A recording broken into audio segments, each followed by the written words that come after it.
The fuck did he do this time? It's just the chat. What the fuck? Oh. Anyway. So, today, Max is probably not going to be here. Yes. Max is currently seeking to do things. Yes. Yes. Yes. Things which we are currently at this point in time not legally allowed to disclose. Probably.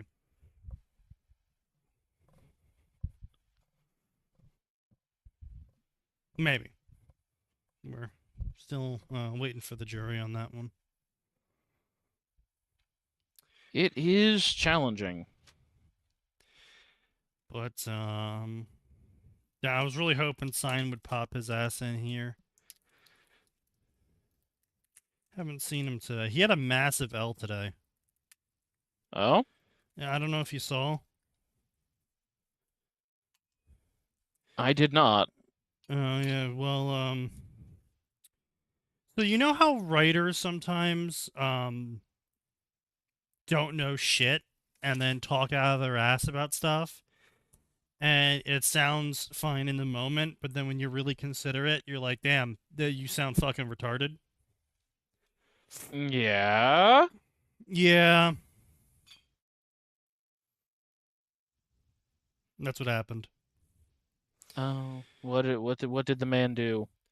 So, Sign was arguing with people about the pirates on Felucia, about how they shouldn't have been so competent, or they should have been more competent, blah, blah, blah, blah, blah, blah, blah.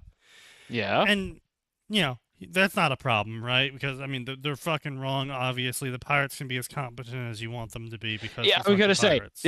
like, obviously there's gonna be, like, obviously they're incompetent pirates, but, you know, people like fucking Blackbeard existed. Yeah, I mean, yeah, obviously. So, you know, or you know, Captain Dread, and there's tons of pirates. Yeah. There's tons of people throughout every walk of life that are legendary. Um, so you know, people are like, "Oh, the pirates should have been worse. They shouldn't have been so prepared. They shouldn't have been so organized. Her troop should have been more prepared." Blah blah blah blah blah. Whine whine whine. I think I know what I'm doing. Blah blah blah blah blah. Blah. Whatever, right? Yeah. So, Sign, in his infinite knee-jerk reaction wisdom, decides that he's going to quote the wiki at people to shut them up. These, You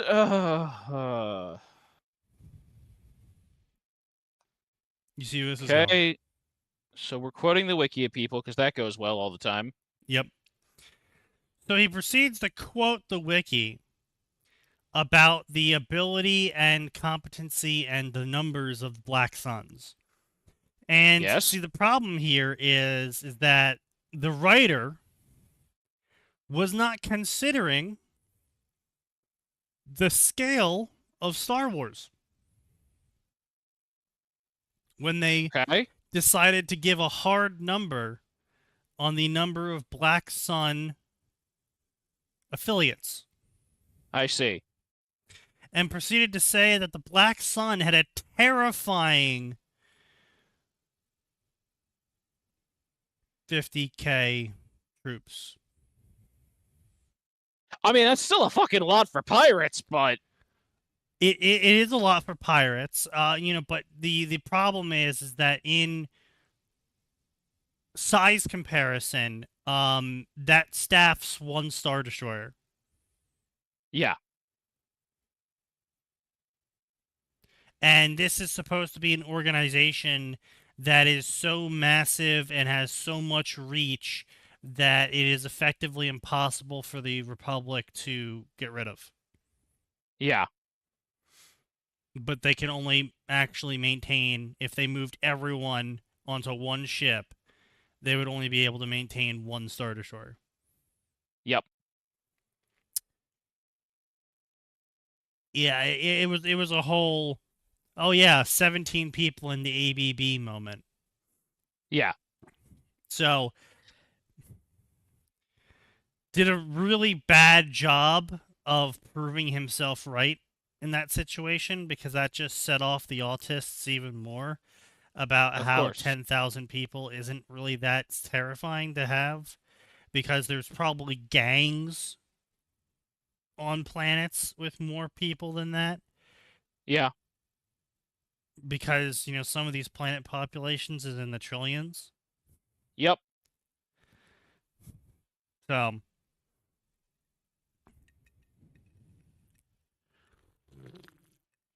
But what can we say? that's what Sign did today. Well, Yeah. Yeah. no one ever accused that man of being smart. No, no one did. No one did. Yeah, no one did. But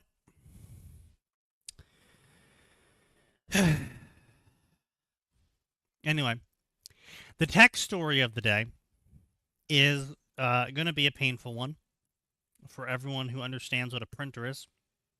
Oh boy. So I got a call this morning about how the user can't seem to print anything. And every time they print, it asks them where and who they want to send it to. And they don't understand what it's asking. And I said, okay, well, why don't you show me what you're printing to? And so they pull up their printer list, and one of the printers is called, in all caps, Use this fax printer? machine. Oh god. And they're like, I don't understand. Every time I print to the fax machine, it asks me who I want to send it to. I see. I just Is want to this a Zoomer? print it. No, it's a fucking. She's like 30. I would put her between 30 and 45 years old. Mm. Yeah. And so I'm like, well, you're printing to the fax machine. You have to print to this printer that's not the fax machine. She goes, oh, okay.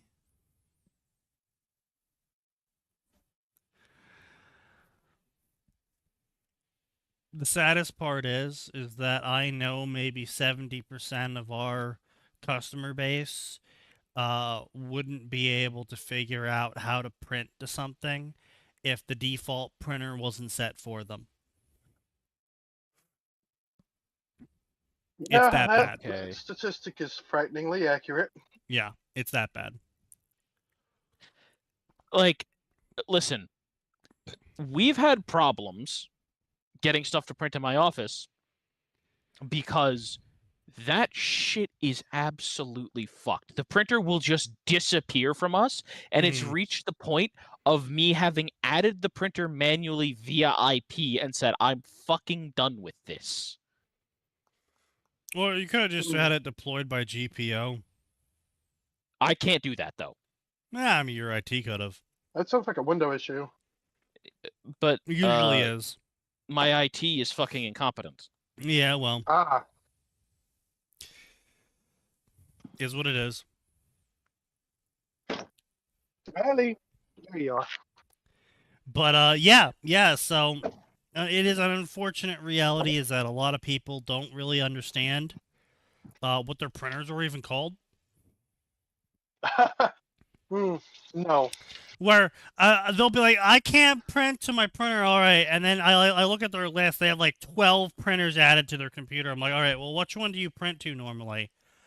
I don't know any of these.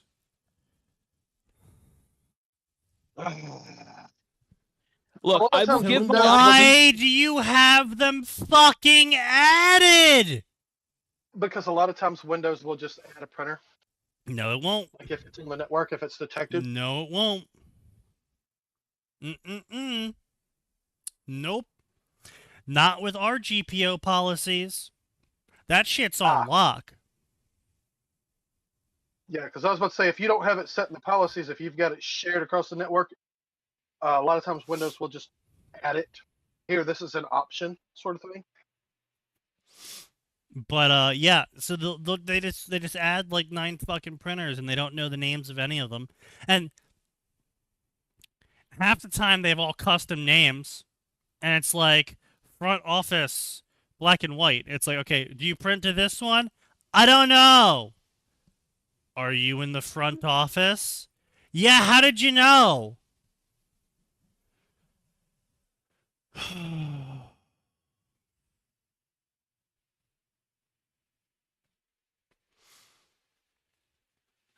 Like,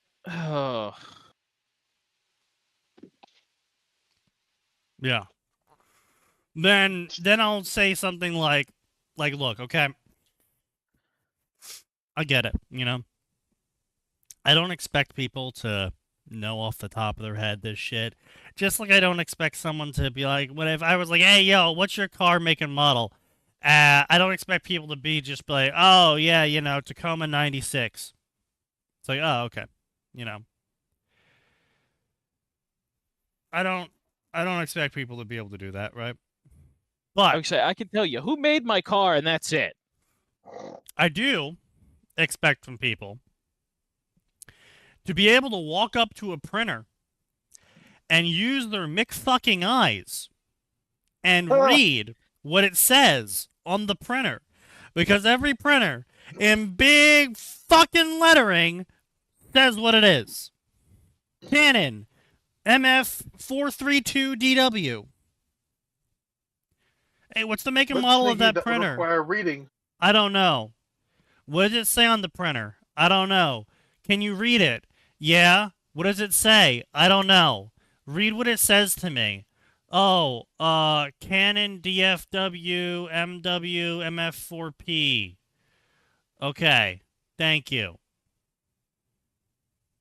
Jesus Christ. It is. This is why I have no pity for when people's jobs get destroyed by automation. I see. Because Some of I've these people need to be interacted with automated them. away. I'm never getting automated away. But I said some, not Yeah. everyone. but no, I do not have pity for a lot of these people getting their jobs automated away because they are the dumbest fucking people in existence. And, you know, it would be one thing if they were good at whatever they were hired for, but they're usually not even good at that. Like, I had a customer calling today asking for help with QuickBooks. Yeah. They're the accountant. Oh God. They were hired. Shouldn't that be the thing you know? Yes, that's my point. Yeah. They were hired to operate QuickBooks, and they're calling the IT team for help operating QuickBooks. Not fixing QuickBooks. It's not broken. Operating it. Operating it. Why didn't they call QuickBooks? Oh, wait, because you have to pay for QuickBooks support. Well, they do. But the reason why they didn't call QuickBooks is because they don't like talking to QuickBooks. Yeah, no shit. Because it makes them feel stupid. Because they are. Yes. Because you are. Who's hiring these clowns? People as stupid as them. You know what the HR. worst part is? People like Gray, who intelligent human being, 90% of the time, I would say, intelligent human being can speak in real fucking words, is capable of comprehending new knowledge. Yeah, yeah. So not an NPC. Still, poor man's been at it for more than a year. Yeah. Like many people of our generation who can rub 2 fucking brain cells together. Well, I mean, that's more because of the extreme prevalence of H-1B visas in a large swath of jobs. On top of that, he's not a gay trans person who's black. So he automatically is going to get passed over for a lot of jobs. I mean, I was getting passed over for jobs because of those characteristics 10 years ago. It's only gotten worse. Yep. Or if you've got the job, you'll be passed over for promotion or a raise or Yep. benefits or. I mean, you don't check I them just had boxes. moments recently at my current job where I was telling Atin about this yesterday. My fucking coworker was on do not disturb the entire fucking day, not taking any calls, not doing anything until noon, where I went on lunch. And they came off and they came out of the meeting. They were like, all right, I'm back from my meeting. And my manager, who was in the meeting with them, was like, why do we have so many rollovers? And I said, well, Gary's been on, he's been do not disturbing all day. And, and then Frank's like, yeah, Gary's been do not disturb all day. It's been ridiculous. We're getting so many rollovers. And then, my manager was like, no, Gary's not been on do not disturb all day. No.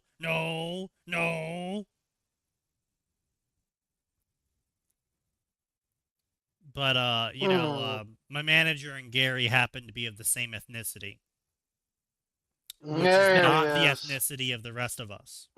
I would say, now, are you sure there's not something a little more hand-oriented involved? No, they're both married with kids. Sneaky. You sure he hasn't been in separate slobbering states all over that thing? Yes, I'm separate 100% states. Okay. Yeah. There's nothing happening. Gary is the sort of person who would never leave their home if they could help it. So he's you. No. See, I don't want to leave my home because everything I want to do is on the computer. He doesn't want to leave his home because he's just lazy and stupid.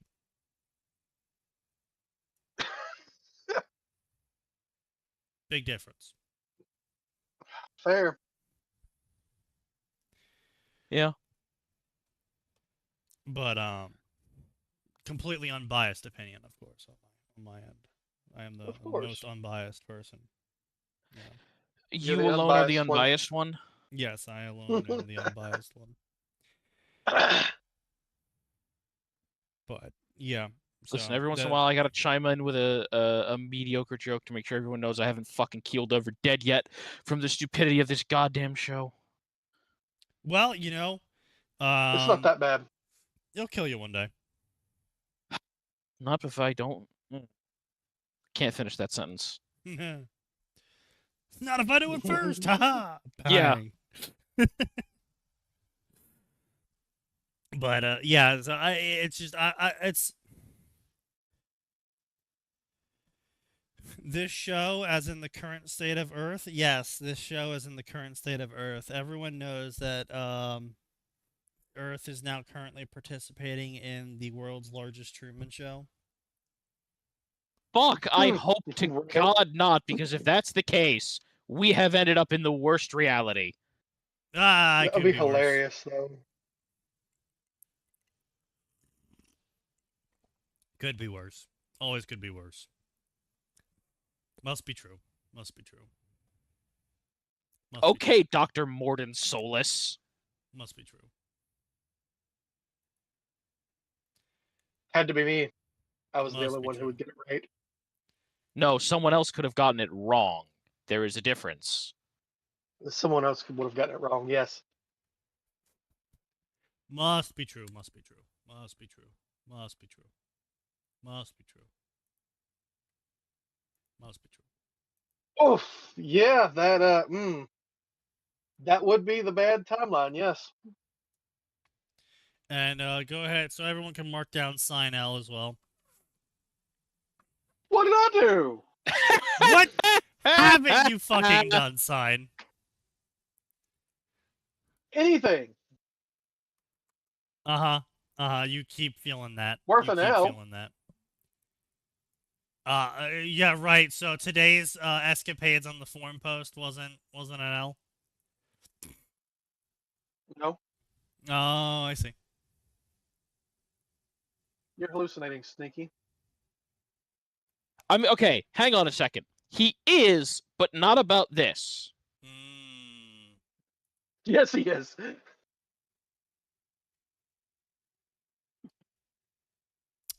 Well, I mean, must be true. Anyway, Harry Potter. So we got 2 stories tithed to us today. You can all thank C8 and Andros. So we'll just go ahead and You motherfucker. These people So we know who to blame. here. Yep. So everyone can go thank these individuals here. They have tithed 2 stories to us, so we'll start off with those today. Is there anything else I could talk about before this? Let's see here. Reviewing it mentally. Oh, yeah. So there was a fucking story that we were talking about on Science Server that did trigger me a little bit. It was this really stupid story posted to QQ in where how to put this. The author is exceedingly purple prosy, self-masturbatory, and self-congratulatory over the idea of teaching the evil Nazi German soldiers of World War II that they're evil and wrong, and that he is here to help them repent for their sins. What are their sins? Oh, you might be that asking? Their sins were fighting for their home country. Their sin was So being Nazis. here's my problem with everything you just said. There's a really easy way to do that, and that's show them what the fuck was happening in the camps. Because when we did that, a whole bunch of them went, "What the fuck?" Yes, no, it actually, yeah, this is, I'll totally blame Hollywood for this. There's actually a case of the Wehrmacht, which is the German army, joining the U.S. Army to assault a castle of SS officers after the Wehrmacht found out about what happened at one of these camps. And they were like, oh, fuck these guys.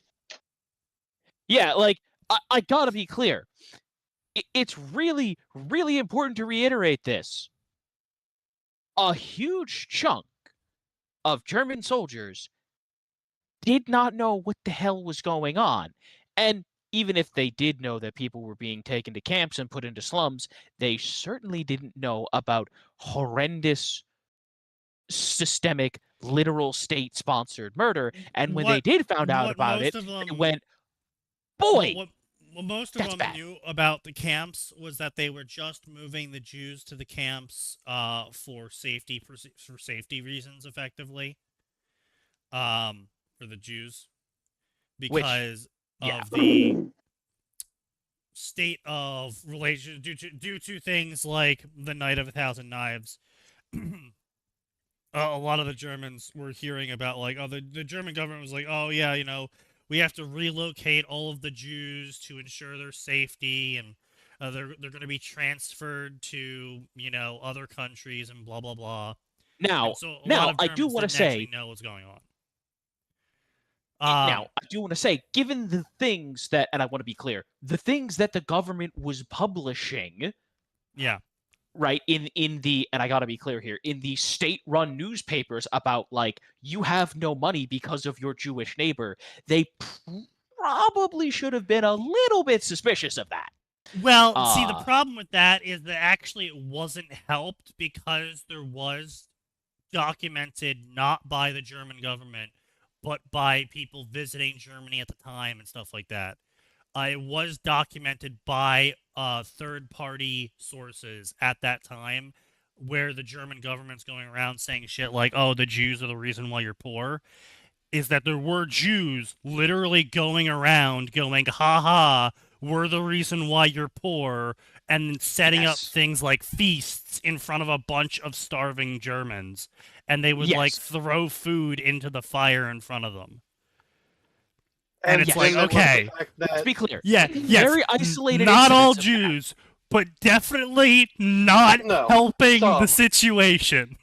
Yeah, like I said, Then there it's was- one of those things where, like, should the Yeah, the you know, it's one of tiny those minority of things them that did where, that? you know, No. it's like, but should the people who were sitting there going, boy, my government's saying a lot of stuff about how all of this is one very specific group's fault, and even if it might be their fault, I'm a little hesitant about us rounding every single one of them up well, for their safety. there are two reasons for that.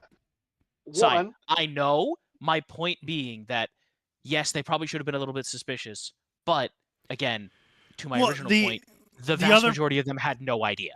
Well, the other Well, thing is the other side of the scale is that Hitler was bringing prosperity back to the people. He was getting health reforms pushed through.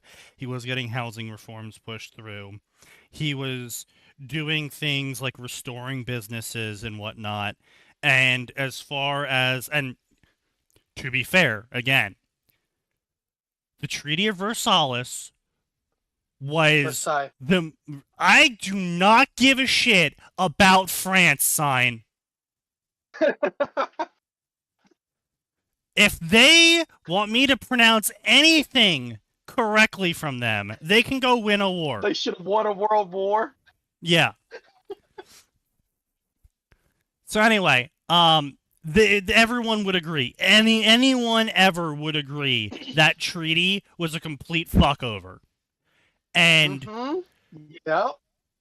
everyone involved knows it was a fuckover. The German people knew it was a fuckover.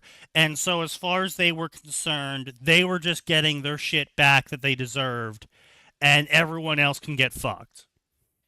And the whole reason they were able to go, we're making you poor, is because who were on the banks who held the debts instituted by the Treaty of Versailles. Yes, A yes, very specific yes. group of etc. Yes, and so and- forth. Okay, so no, sign.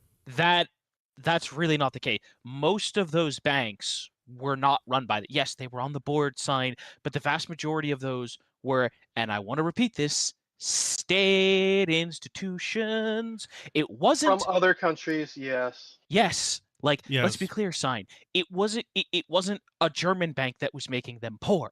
It was No, it wasn't. England, and as Sneaky said, it was England and France and Russia and everybody else going, It was we have to enough blame of them, somebody for this shit. You was a- lost. Your It fault. was enough of them that they felt secure in Even bragging though it about was all and their doing, fault in the first we're place. the ones making you poor.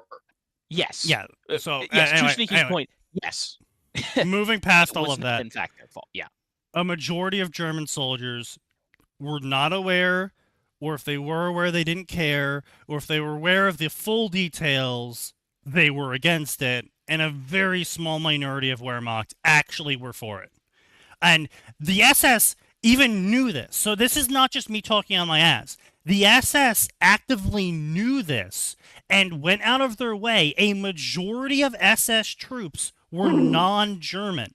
They recruited primarily from countries like Poland, like Slovakia, other places that weren't the main core ethnicity, because those areas had their own issues with Jews, and so they would go out and be like, hey, we'll pay you, go beat up some Jews. Yeah. And again, this is even in, and I cannot stress this particular part enough, in official documentation for when they were creating the final solution was Yes. this cannot get out to the average soldier. Oh, yeah, or yeah, the they knew, average they knew. citizen, because they will not stand, right? I don't remember the exact wording, but it's like they won't do it. They wouldn't be able to stomach it. Yeah, no, 100%. And so that's why we have cases of the Wehrmacht turning on the SS. And it's not even just like, oh, they joined the Allies. No, those cases where they There was multiple battles where we had three-way battles, and where the Wehrmacht was fighting the Allies and the SS.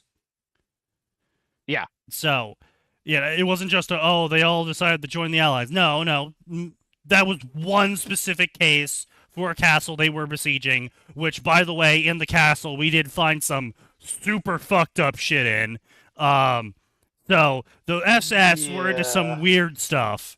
The SS got up to some shit. Yeah, I would say, especially which the doesn't even, supernatural yeah, I would say, department. which doesn't even count the actually very, very, very weird stuff the SS was part of, and also does not get into the really, really weird shit that Hitler wasted time and money on. Well, Yeah. wasn't he hunting the Spear of Destiny? Like, that is a real thing he was actually So doing? technically, Hitler was hunting it.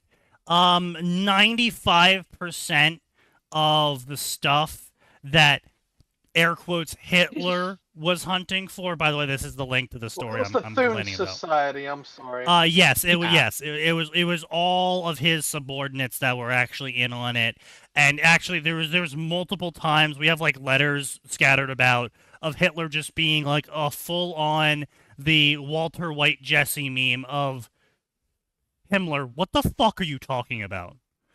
Yeah. Where Himmler will be like, yeah. yes, I took LSD and I saw in a dream that from the mountains made of blood, a spear shot forth, declaring me a pure Aryan. And Hitler would just be like, Himmler, what the fuck are you talking about? We can find the spear, the promised spear of And victory. that's why I need Right? $15 million more and 3 virgins. It's like, what? Only 3? That's cheap. But yeah, they got up to some weird ritual shit in that castle. Yeah. But anyway, so Like yeah, a this Thune story. Society. So yeah, let me bring up the full banner here. And we'll just copy image link because I don't feel like signing in. Yeah, that one. Yeah. James Haddock was an ordinary man, a construction worker, a lapsed Catholic. By the way, obviously written by ChatGPT. This whole thing was written by ChatGPT. A lapsed Catholic who clung to the belief that doing right mattered.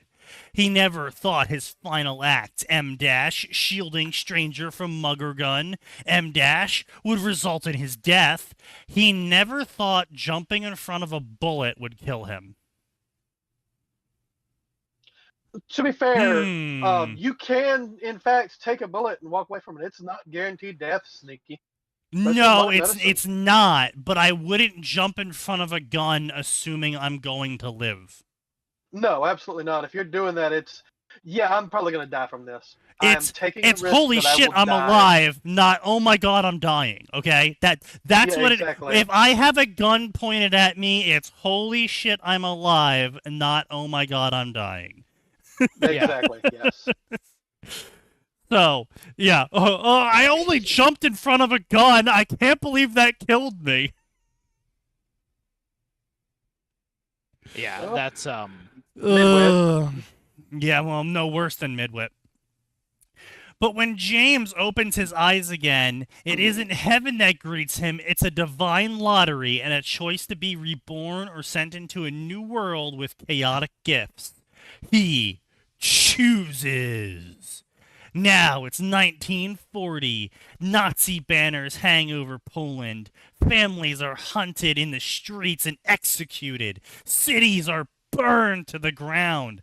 None of that happened in Poland. yeah. I mean, maybe Well, okay, families hunted, Okay, but you say technically. Okay, well, okay. Actually, no. Actually, all 3 of those kind of did happen in Poland. When I think, like, cities burning. No, not cities burning. I mean, they Like, certainly looted a and few burned parts of homes- cities. Yes, but that's not a city. Part of the city burning is not the city burning.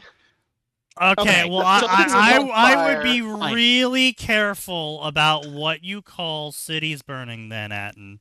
Because we've Okay, had some of our own events like that recently. So, as I was about to say, we'll amend it to say 2.5 out of 3. okay. Okay, there you go. But yeah, I'll give executions in the street, maybe, yeah. But when a squad of soldiers, not executed in the street, just innocents executed, which I was definitely gonna say happened. they didn't do street executions usually. They kept it out of the public eye specifically. But yeah, Keep it away but from again, children. specifically, that's not what that's saying here. It's just saying Yeah. innocents executed. but when a which did squad of innocents executed. soldiers raise their rifles against the helpless, it is James who stands in the way with his holy angel wings blazing with holy light and a crucifix hanging from him, and him shouting the Bible at them that turns his words into weapons sharper than steel, armed with his faith and a sword of judgment, and the mandate to save as many people as he can from this war. James must walk a path between mercy and wrath. For every soul that can be redeemed, there are others who are cruel. And though he can call himself no angel to the people who see him descend in their darkest hour, that's exactly what it is. That's right, yeah. He only has glowing golden wings. He was only remade by a random omnipotent being. He was only able to deal I thought that damage was a to random people. specific being. I mean, it's a Like a random specific omnipotent being. It was God. Well, yeah, more or less. Yeah, but anyway, look, the point is, this is okay. First of all, I just gotta say, you author, whoever you are, Yeah. is so far up your own like. He talked. So I don't just to care be if this clear, is a self-insert. I don't care if this is a self-insert or not. yeah, it doesn't But matter. it doesn't matter. This is so self-aggrandized. I was chosen by God Yeah, to fix all of this. and so basically, he talked no jutsus the entire thing, where he just goes around tells the Germans that they're bad, they should feel bad, and that actually don't they know that Jews are being killed, and the German soldiers go, "Oh my God, you're so right, King," and then they join him. Because there wasn't any other issues. There was no other underlying factors at all involved in World War II. It was just about the Jews. Just Yeah, like no how finance, the Civil no War was politics. only Okay, about slaves. We're not going there. What? We're not I'm going so- there. The whatever sign just fucking spewed out of his mouth, or the Civil War? Both. I mean, yeah, I wasn't going anywhere else with it. I'm just What? I saying. thought there were no World War politics or II economic It's issues. actually a very coherent comparison in that World War II wasn't just about Jews, just like the Civil War wasn't just about slaves. There was a lot more going on. I'm not saying there was or wasn't. I'm saying Twitch is not the place Well, for talking about it. I'm saying there is, so I wasn't gonna fucking go into it. But yeah, so I just fucking hate this story. I think the author's retarded. I think the story premise is retarded. Someone on Science server decided that like it was a good idea and has a decent execution, and we're just like, brother, you're fucking reading A, AI slop, B, dog ass shit. I mean, Yeah, guaranteed replies, I guess. But Wow. He picked. Wait, what the fuck do the you one mean that's group his you can- sword? Wait, what do you mean his sword's That's a pretty cool inscribed sword. with full-ass Bible verses? I mean, okay. That's kind of cool, though. Okay, look, if it's how do I say that? If it's a weapon made by random omnipotent being, okay, It's still fine. cringe. Oh, I'm not questioning that. Oh wow, a Tyrael Diablo wannabe knockoff ass bitch with a yee yee haircut. There's no yee haircut. You don't know that. He's wearing fucking full plate. He's No, literally just no this is sign. the He is not parallel. wearing full plate. He is wearing a lunatic's pathetic idea of full plate. Yeah, it's he's a actually got paladin. massive That's a gaps. fantasy paladin. No, Yeah, no, there are the gaps. huge. Okay, the pauldrons are suffering heavily from WoW disease. Yeah. Yes. I don't even know Breastplate what's works, going though. on with. Like, I don't know why you have giant gaps between. And I don't know all the correct terms for it, but between, your thigh armor and the bottom of your chest, because those are supposed to be attached. It's a skirt. Yeah, those are supposed to be It's attached. called skirt. Okay, As far as I Well, remember. the isn't it skirt falders? is the thing, yes, I thought it was but falders. Falders, yeah, those are the exact no. word, yeah. Yeah, maybe. Yeah. I wasn't sure, so I didn't want to say, but I'm like, I'm pretty sure it's not a skirt. It's to be clear, the whole setup something itself like, is called a skirt, but the yeah. precise plate is called a folder. Anyway, because again, something like a chainmail skirt was absolutely part of it. Also, they've somehow completely messed up a tabard. Like, Tabard. here's my problem. They're wearing, yes, I know it's AI slop, but they're wearing cloth pants, which Yep. you wouldn't. No. Yeah, you could. If Not over your plate, if- not over your chain sign. not over your chain, no. But if you didn't have any leg protection, because specifically you were doing as the Romans did and carrying a big fuck off shield in order to cut back on weight, they would only have upper body armor, and they would use the shield to make sure their legs. We know Well, this guy no. isn't, because A, he's wearing We know plate. he's not. B, No, if you look through the reason gap, why you the can see Romans chain. didn't have leg armor is because leg armor was a more complicated and harder to make for a less payoff, and so it was economically just more feasible to not have leg armor. I just watched a video on this from the artist who does the history videos on this shit. Oh, fair enough. And that's what he was saying. It's because they had shields that they used expressly for that. And that's also why they were lightly armored and not using leather or anything. They were using like the cloth armor because yes, it was cheap. Yes, it was fast to produce. Yeah. But also they had shields. The Roman centurion absolutely had. Depends on the time period.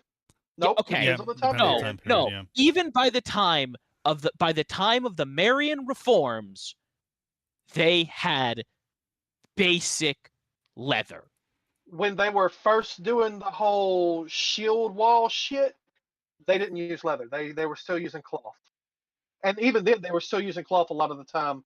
The leather thing is popularized by Hollywood, but that was like, that shit was expensive.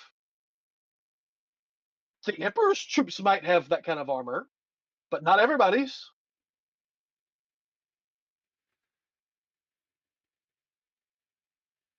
Okay. Most of them, from the 1st and 2nd century, would have been wearing scale armor or the lorica segmenta, which was a laminated strip cuirass. So yes, Sai, they did wear armor. It wasn't cloth. Like I said, I'm not saying they were running around in full plate, and at no point did I imply that. They had armor. Most of the time, it was going to be segmented straps of leather. It wasn't cloth. By the time of the Marian reforms, most of them would have had a basic form of armor. I mean, even the cloth stuff was technically armor. It was made for dealing with arrows. You know goddamn well what I mean. Quit being pedantic. I'm not being pedantic! Yeah, that was pretty pedantic of you. Eat shit!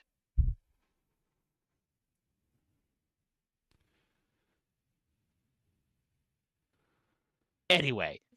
But no, regardless, this guy's armor is totally fucked and it's stupid.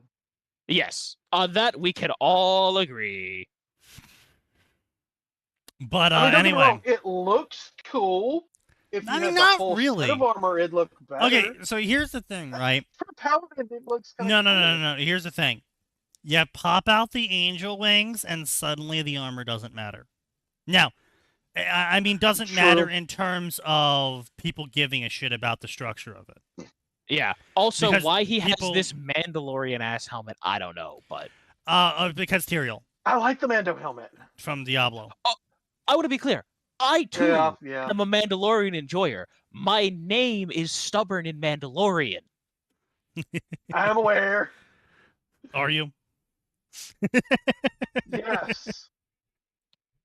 It is one of my favorite little inside jokes. I had to bonk fucking. Speaking of which, I had to bonk fucking sign because he forgot to send me chapter 40, and then I read the public version of chapter 40. I'm like, sign, you fucking retard. You forgot about a whole ass scene. He's like, well, actually, I was thinking about doing like a stealth scene thing where I kind of just it all happened off screen. And I'm like, sign, that's the most retarded thing I've ever fucking heard from you this week. It's only Monday. Oh, fuck off.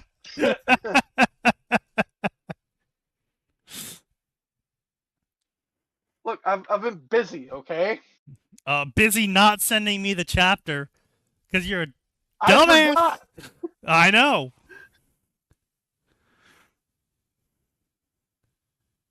Here I am in the middle. But of yeah. Star So anyway, Wars chapter today. I hate that story so fucking much. So that's basically that was my whole spiel there.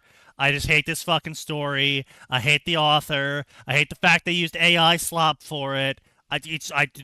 There's not a single part of the story I enjoyed.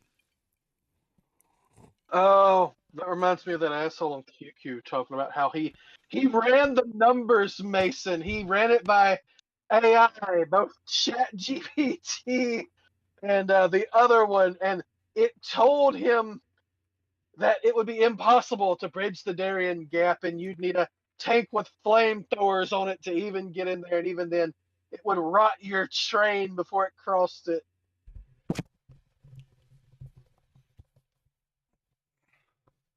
Well, I counted on the bingo. Yeah, sure. Go ahead and count AI slop on the bingo. Yeah. I was gonna say I've got ChatGPT, so And system. and system. System? Okay. Yeah. Oh man, I have summary inside and summary sucks on the same row. Ugh. Damn, that row's never getting picked. True. Wow. So anyway, we got New Blood here. So this is New Blood, by Artemis Girl. You know that it's going to be a good story when they cite Artemis. Oh no. Yeah. And you also know it's going to be a ChatGPT story when they announce that the chapters will be short so they can perfect each scene. Completely not understanding what the fuck a scene is. Or a chapter.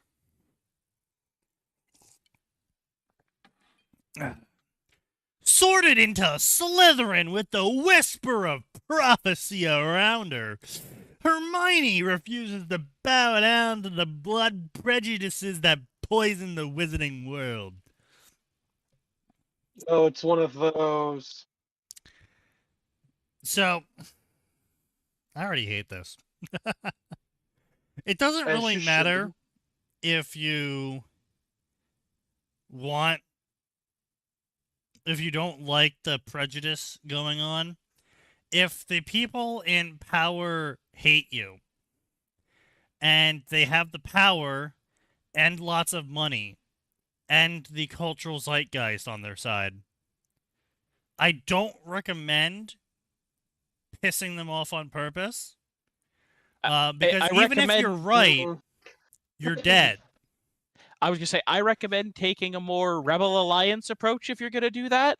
Yeah. It's just because, you know. You mean incompetently fumbling everywhere and only coming out the victor because some savior figure literally pulled your ass out of the fire? Yes. I mean, that's actually. I mean, when you think about it, that's a look. If storytelling's taught me anything, that's a pretty solid plan, all things considered. Look, yes, we just good have to be competent savior showing up. enough for the chosen one to show up and save the day. Yeah. And if he doesn't show up, then I guess our cause wasn't just. Well, no, if he doesn't show up, it's because the rebel cause was too competent, and he's going off on an adventure to save something else. Yeah. Ah. Gotcha. Also, you got to remember, there were parts of the Rebel Alliance that were deeply competent, like the ones run by Garm. Good old Garm Bel Ibis. And I mean, in all fairness, the part run by Leia was actually pretty competent until Rogue One happened and kind of ruined that. Because before then, in the fucking books, it was, how were they doing stuff? Hey, we're going to send Winter, the woman with eidetic memory, to go pretend to be an OSHA inspector for warehouses to find out where all the good shit is, and then we're going to rob it in about 5 minutes and run the fuck away. So here's the thing, right? Is I totally agree with all of the Star Wars memes and that they should have had Vader just troll the shit out of Leia. In like we're a peaceful vessel armed with guns for self-defense. Why were you running from us? We're literally the government. We're diplomats. What planet are you going to? We're sovereign citizens.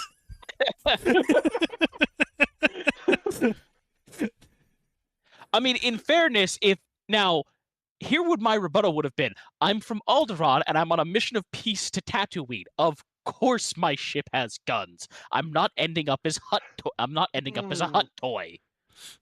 Fair, very fair. Like, I would have been like, I'm on a mission of mercy, not suicide. Well, see, that's the problem, is it's just like you ran... It's basically a scenario of you ran from the cops, and not only was the cop car you were running from, the legally recognized authority in the area, but it also happened to be the fucking police chief in the car. Yeah. Who is your dad, by the way, but he doesn't know it. Yeah, well, he doesn't know it, but that doesn't really matter. He's your dad, but neither Not of you know it. to the situation. And your brilliant mind, cop walks up, all right, license, registration, and you're like, I am on a diplomatic mission. You can't stop me. Yeah, license and registration. Plates. Yeah, come on, license and registration. I'm going for my gun now. God fucking no. See, again, this is the part that I hate about Rogue. This is the part that I hate about Rogue One, because it makes that whole scene so much fucking stupider. Like, when Episode 4 originally opens, you have them running away. And we don't know why, right? Maybe they were actually just doing peaceful undercover things. Maybe their cover got blown. Maybe somebody told on them. Maybe Vader had a feeling in the Force. There's a billion and one reasons, any one of which could be perfectly fine. And then we have what happens in Rogue One, which is just so stupid. Like, it makes Leia seem like the dumbest person in the room. We ran away from a pitched naval battle. I have diplomatic immunity. I was just there. I'm a sovereign citizen. You were just shooting an Imperial research installation. You shot up an Imperial library, kid. I'm a sovereign citizen. I don't have to answer to you. Gotta answer to my turbo laser. This was part of the whole plan of making all the old favorites look bad, including Leia, so they could make their characters look better. Well, I mean, to be fair, they made Leia look bad on day one with the fucking first movie where they're like, so this is the Rebel Alliance. Leia's still leading it. Even though they're technically the government now, they're still an insurgent group because somehow The government, Ugh. created by the people fighting the Empire, didn't believe they still needed to fight the Empire after they beat them, and so they just let them go. And so she breaks away to form her own rebel alliance, where they're rebelling against the rebel alliance who rebelled. Double rebel. And then also, by the way, everyone's fucking incompetent, and there's like 17 women at the helm, and no guy leads anything, and it's just a complete shit show everywhere. They don't have any supplies. They don't know where they're going. They don't communicate at all. They constantly bitch at each other.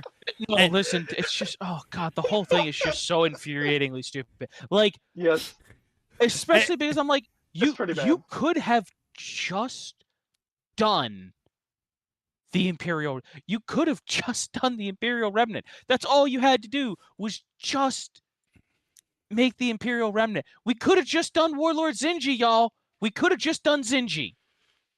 Yeah. Yeah, but they didn't want to do that because they wanted to tell their story.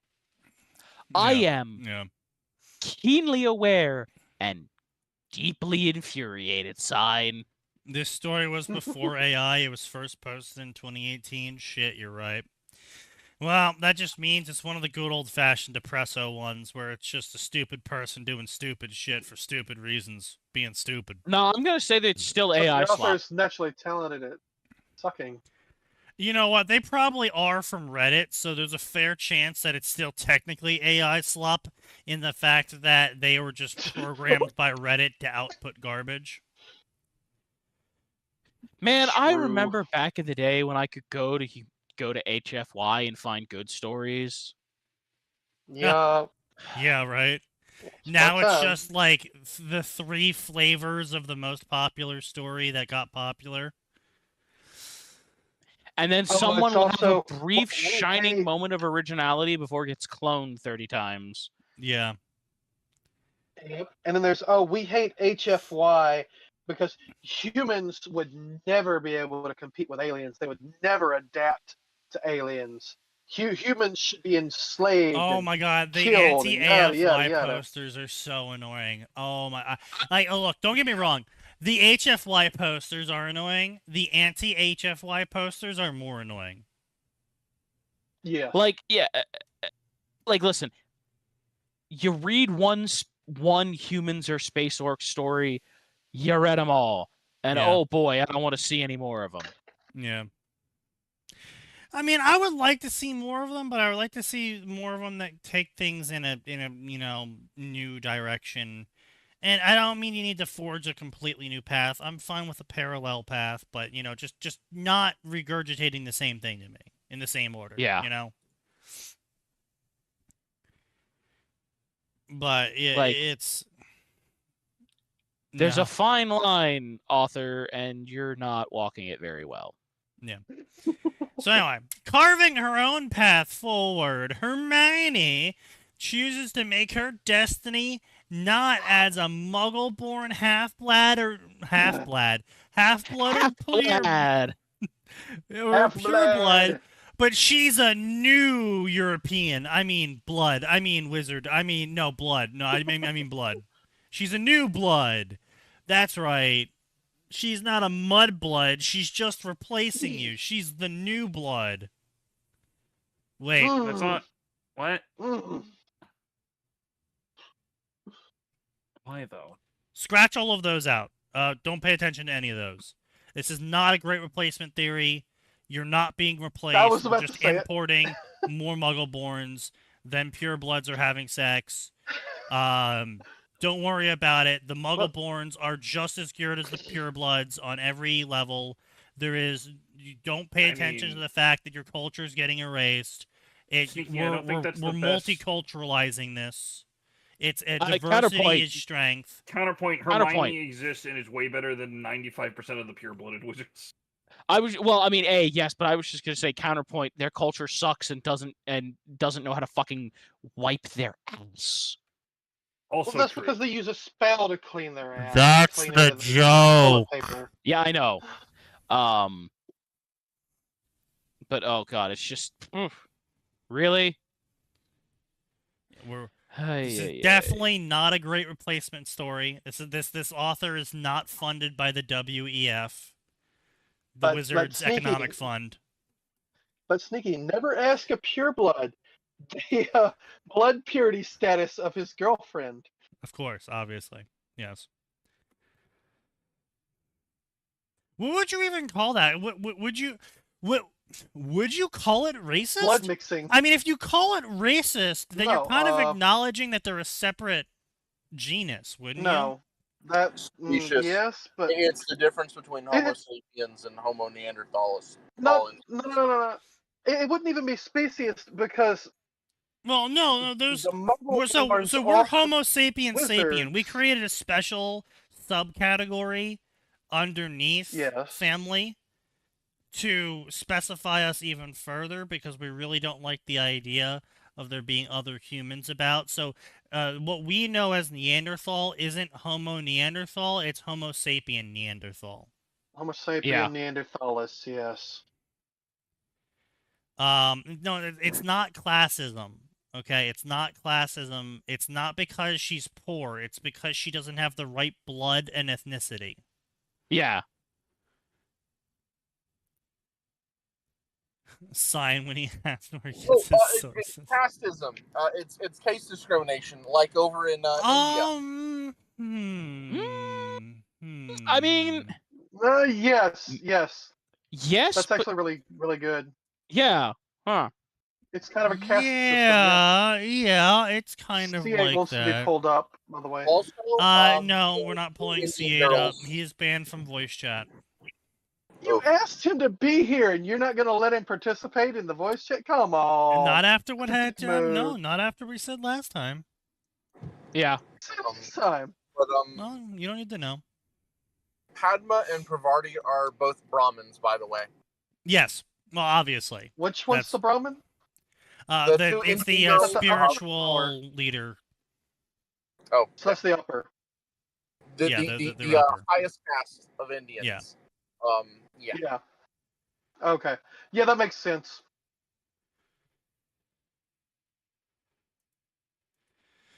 But no, honestly, the argument for Muggles being disabled is actually probably the most accurate. It's like magic is like sight to wizards. Yeah, Go but ahead. here's the thing, right? Is they don't view the Muggles as disabled. They don't go, oh, those poor Muggles, they don't have magic. They go, ew, those poor Muggles, they don't have magic. They're like No, they some go, sort of "Ew, those subhuman that runs disgusting around. Muggles." Yeah. Yes, they Oh. subhuman, yes. There was back in the day a super popular fic that had like this whole background to like the slur mudblood. Like back in the day, normal humans were called mudmen because they like dug around in the mud and stuff. So calling Oh, someone what a the mud- fuck? What? Why does it have 56,000 reviews? What? Well, That's what happens with bad fics, batter bots. Okay, so it has 604 chapters and Ooh. 1.5 million words. how That's like 3,000 words a chapter, right? many chapters? 600 and 604, yeah. 3,000 to 3,500. 2483 words per chapter. Yeah. Really? Only that many? All right. Yeah. They treat 2.5 disabled rounded up, people yeah. like subhumans too. I'm gonna be honest. I really don't Yes. see that many people treat disabled people as subhumans. Yeah, like Especially these days. I want to be clear. I'm sure it still happened, but like Yeah, I'm sure there's people out what there I that see do it. more- Which is, I haven't yeah, seen what I was it. just say, what I see more often is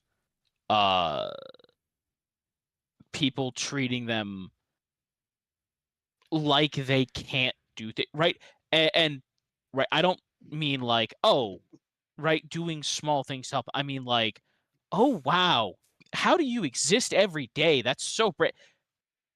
They can't walk. Yeah, It's not no, like they're yeah. dying every second, Nancy. Yeah, I will say that is actually what I've seen a lot more of. In Or this, Luis, or or Karen, or insert the name of your choice. this like not pity, but like fascination. Infantilizations and Yeah. Fascination of infantilization.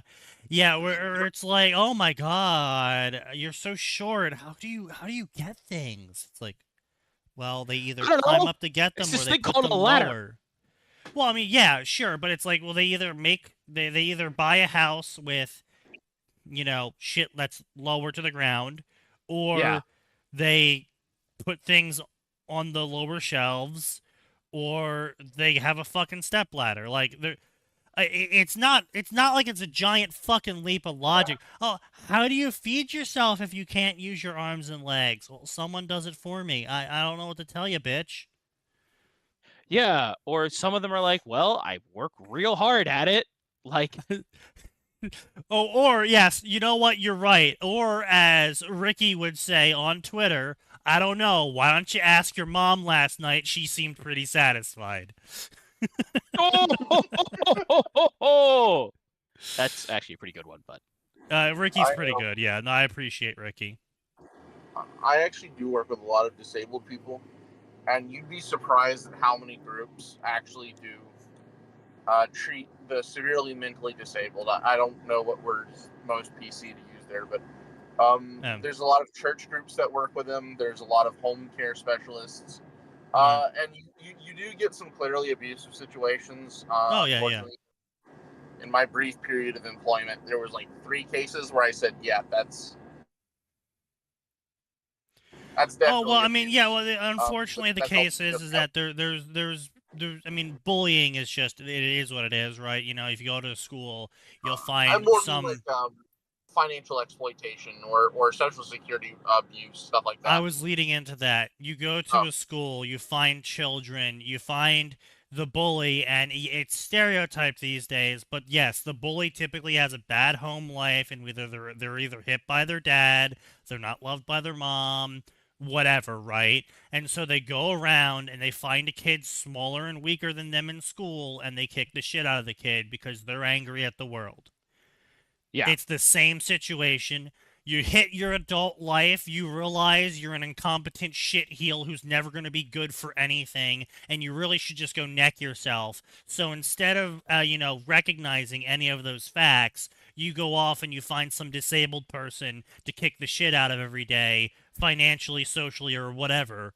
Doesn't have to be childish I'm getting one over anymore. on him. Ha ha. Yeah, I'm not useless, Mom. I'm fucking stealing this guy's money. Yeah. So it's unfortunately a lot of it is family too, which that's harsh to see, especially when you're not supposed to do anything. You're just a mandated reporter, so you report it and it goes up the chain and it goes nowhere. Yeah, exactly. Yeah, it is what it is, and I could go all night about the solutions to such problems, but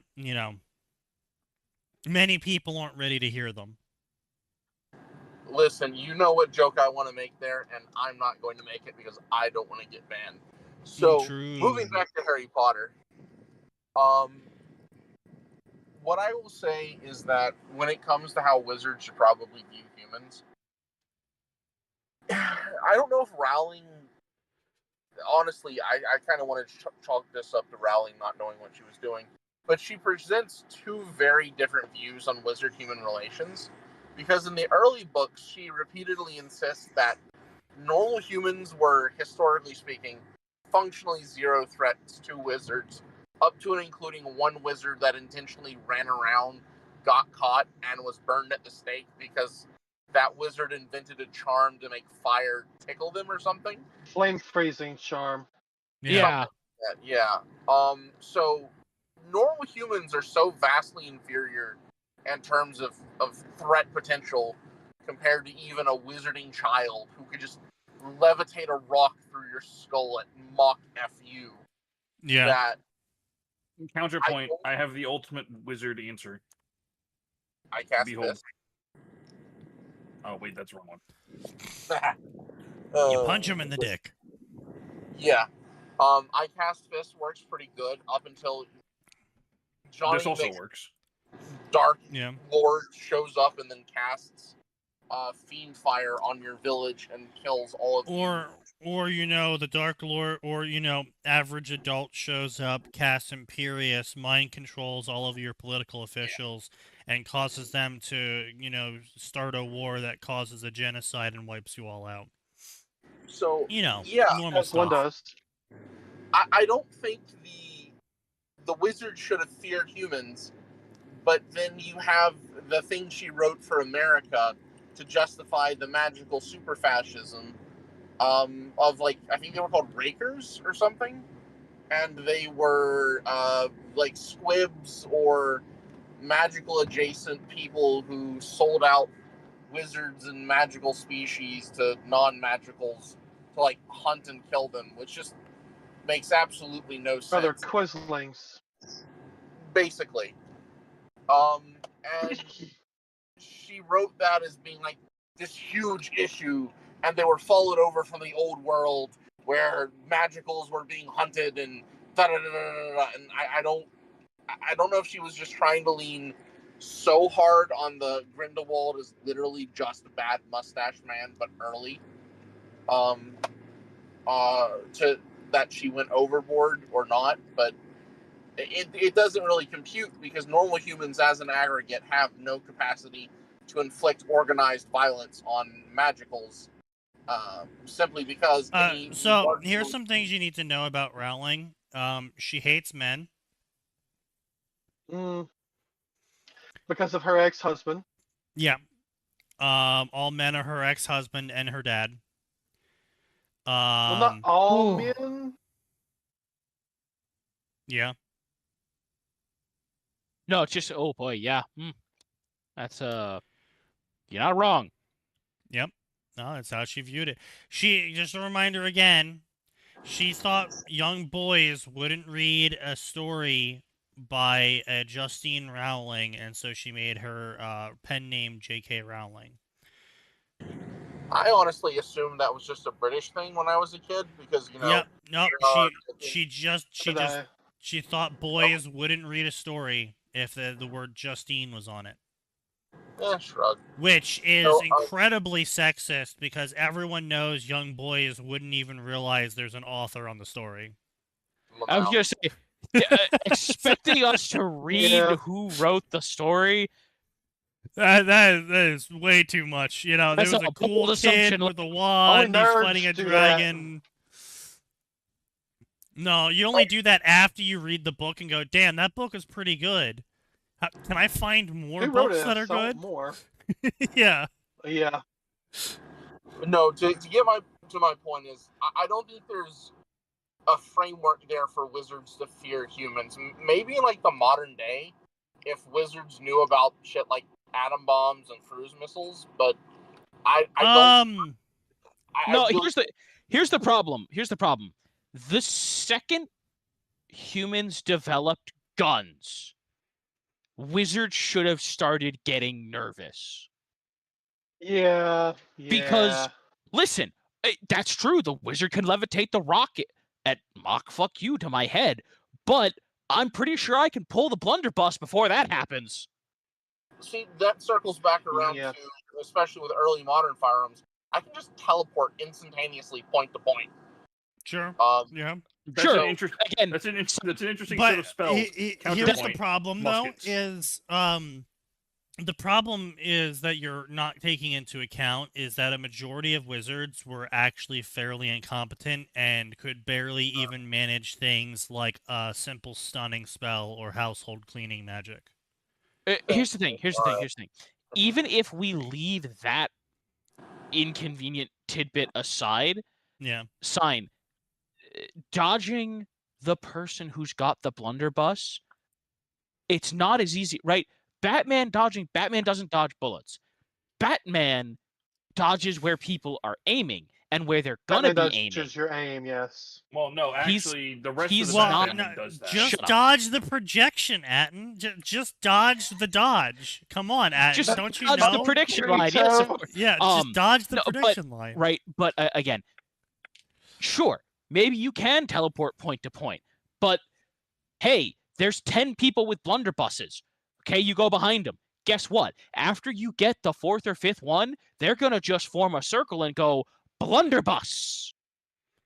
See, Well, the yeah, thing is, this true. is circling on to things like tactical engagements when wizards are, frankly, again, so powerful that what Yes. we can interpret as common sense tactics with the benefit of 2020 hindsight, the wizards probably would have simply gone, yeah, cool, what if I just explosion spell or wide area fire? Because, I mean, we saw 7th years cast Fiendfire. So, Yes. But again- The issue though is even muskets, which were accurate up to 600 yards away, easily could have sniped wizards long before they realized anyone was there. Because again, it's not like these are, even Dumbledore, right? Even Dumbledore wasn't able to see 600 yards away with a magical sixth sense that would tell him when danger was coming. He had a magic sense.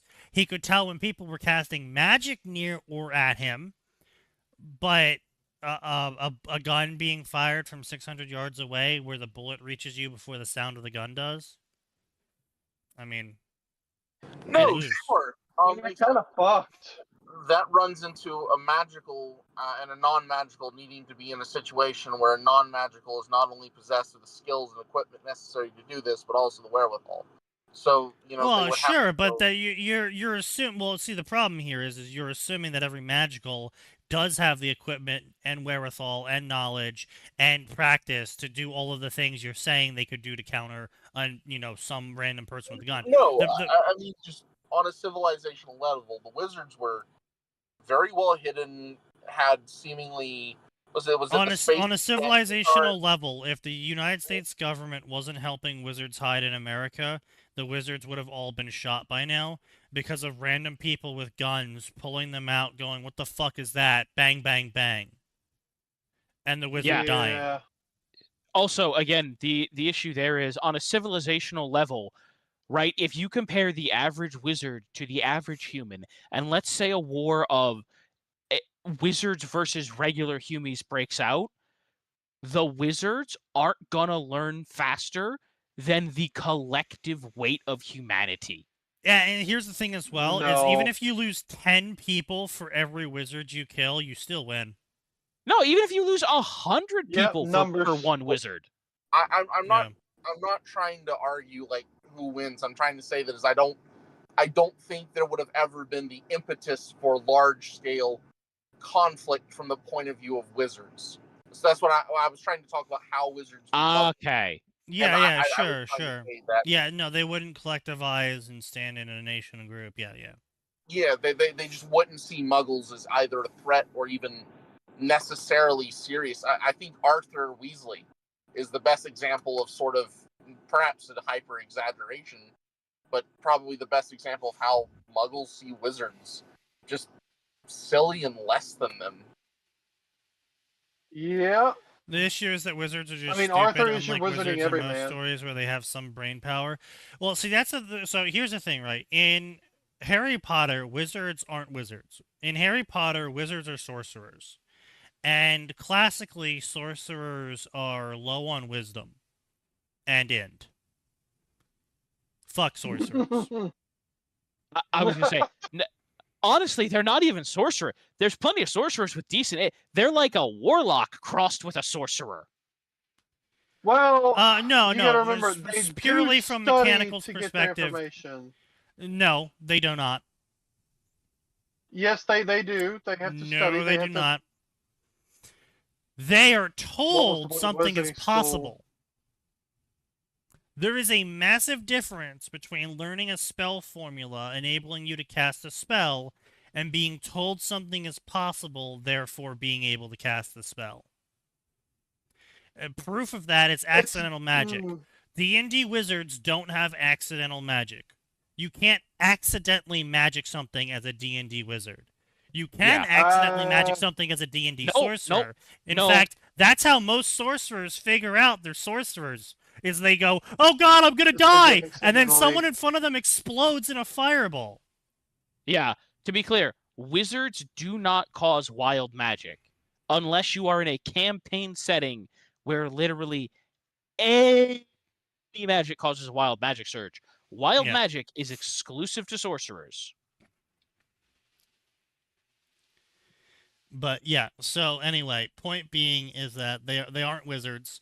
Their entire school system isn't even a wizard school. It's a fucking sorcerer school of, "Hey kids, did you know if you say these words and wave your wand around, your wand lights up?" And then the kids instantly can do it within one class period. That's also not as a- wizardry. Wizardry is taking weeks to memorize a single spell. If you're lucky and it's low level and you're super fucking good at what you do. And you're spending all day doing it. Mm-hmm. Yep. No. As a reminder, Rowling insisted you need a wand to apparate. Harry apparates as a child in the very first book. It's how he ends up on the top of his school's roof. Yeah, you don't need a wand. So it's just one of those things where wizards are wild. Well, it's also one of those things where the public knowledge of you need a wand to apparate is sort of like someone who's 90 IQ needs Google to figure out how to cook food. Fair. I don't like it, but fair. Technically speaking, anyone can just go cook food. But some people need assistance to figure out the concept of, how do I turn my oven on? I'm sorry. Yeah. Absolutely unrelated. Good news, Yeah. everyone. You could use Kazuma Kiryu's face to skip Google's age verification.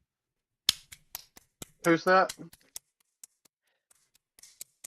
The guy from that's Yakuza. From Amazing. Yeah, I was about to say Yakuza. Wow, it's almost like the Nice. system wasn't actually designed all that well. It's almost like the system was just designed to harvest your personal freaking data.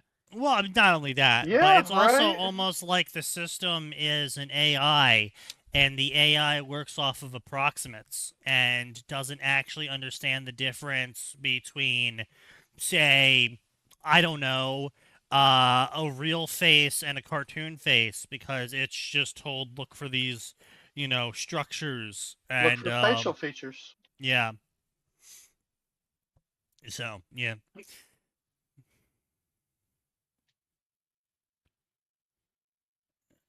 Is this the one? Do they use Gmod in this one? Yeah, they use Gmod in this one. Yeah.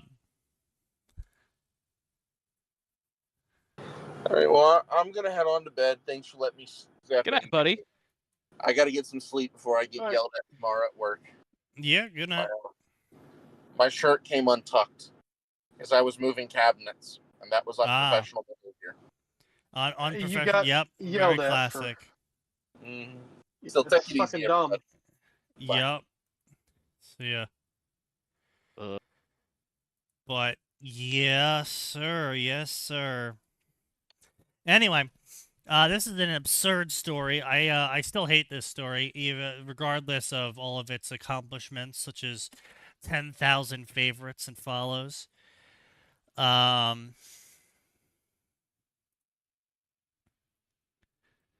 I'm still blown away by the fact that this story has 56,000 reviews. I can't magical, find all right. spam though. Like, that's the wild part, is I'm scrolling through it and it is people legitimately just leaving reviews about each chapter. Like, it's not chapter good, please next.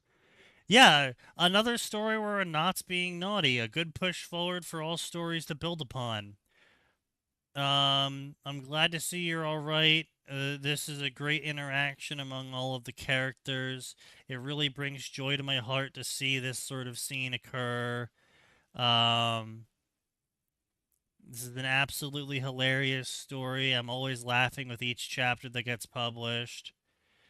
So it's It was real gas.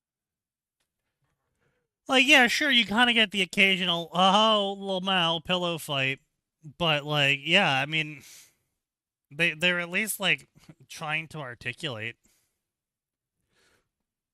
It's a Harry Potter fic. It's not surprising that it has so many reviews. I mean, yeah, you're not wrong, but at the same time, 56,000 reviews is kind of a lot of reviews, LeMay. That's a lot. Yeah. Like, you know, I get it.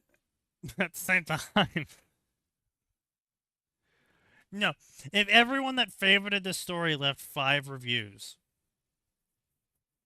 at any point in time through the 600 chapters, that's 56,000 reviews, right? So it's not hard to reach the number when you are, you know, comparatively, right? You know, you have 600 chapters. If one person leaves a review on every single chapter, that's 600 reviews, right? And if you are one of the most viewed stories in the entire section, of course you're going to get some people who do leave 600 reviews, and then of course you're going to get people who leave 4 or 5 reviews, but you're going to get a lot of people who leave 4 or 5 reviews, and so yeah, the numbers obviously build up, and it's not shocking that a story of 600 chapters with 10,000 people favoriting it has this many reviews. But it's still a lot of reviews. Yeah. It's a good number. It's not even finished with Goblet of Fire. This person has been publishing it for 7 years now, and they are only through 3 books. 4 books. Damn. Anyway, so Hermione walks down the hall. She sits down. What do we have here? You're a real mixed bag. Clever, brave, clever, longing, ambition, Slytherin. Slytherin? You want to go Slytherin? All right, so you know what? I'll give credit where credit is due. The dialogue isn't bad. Your cunning and ambition would fit well there, to be sure, but are you sure you would face prejudice? Such immense prejudice. I'm a new blood. I can handle it. A new blood? You are a new blood. Oh, good. So we're starting off with the title just right away. You're really gonna name drop the title within Yes. the opening paragraph? Yes. You think you're funny, don't you, author? You All think you're right. clever? No, You're he not. thinks he's clever. Even I think though they're she'd been hilarious. called that term before, it was still a jolt to hear it confirmed. She'd almost wondered if she made the whole thing up. Ambition, blah, blah, blah, Slytherin, no one really applauded her, blah, blah, blah. Daphne, of course, shows up. Daphne's a bigot. No surprise there. She's on the special list. The special list. You have a list, author. Yeah, apparently Hermione is already putting a list together. I don't know how to feel She's about making that a one. list and she's checking it twice. Yeah, apparently. Not joined the table. Of course, Hermione's gonna be attracted to a man with the word "not" in his name. Heyo! God damn it. Hermione, Blaze. Oh, she's smiling at the black guy, because of course she is. But he wasn't in the books. He was Yes. Italian. Yes, he was Italian in the books, and he was Italian for the first 3 movies, and then he was black in the rest of the movies. And as we all know, because the movies are purely controlled by J.K. Rowling every step of the way, that means that Blaze was always supposed to be black. Mm, You know, with his black mom who kills every His father she Italian mom. has oh no. so she can The get a black. Well, hold she's. of their money. But Sneaky, she's a black widow. Yes. Get it? Yes, she's a black widow. It is very in line with J.K. Rowling's humor. And they said women can't be funny. Mm. We're just not gonna comment on that today. Blah, I blah, refuse to blah. address the elephant. The boys went to Gryffindor, blah, blah, blah. 10 sword to Slytherin, not 8. Ha ha ha. Goyle and Crabbe are at the head with the prefects. They got told off for fighting on the train. Blah, blah, blah. Transfiguration, blah, blah, blah. Instructor, her house, Gryffindor, Slytherins don't get along. Gryffindor tradition, blah, blah, blah. Slytherins, dark wizards. And they all fancy themselves heroes. Well, I mean, you guys really don't help by the fact that you actively are the ones starting a majority of the conflicts and going around doing things like dropping hard R's on people. Kind of really hurts the, you know, we're not dark wizards image. When you Hit him with the hard D. when you put the black robes on and pretend to be an evil version of the KKK.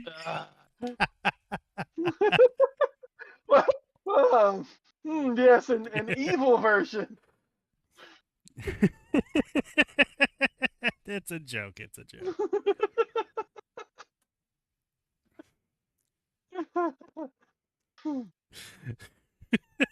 God damn it.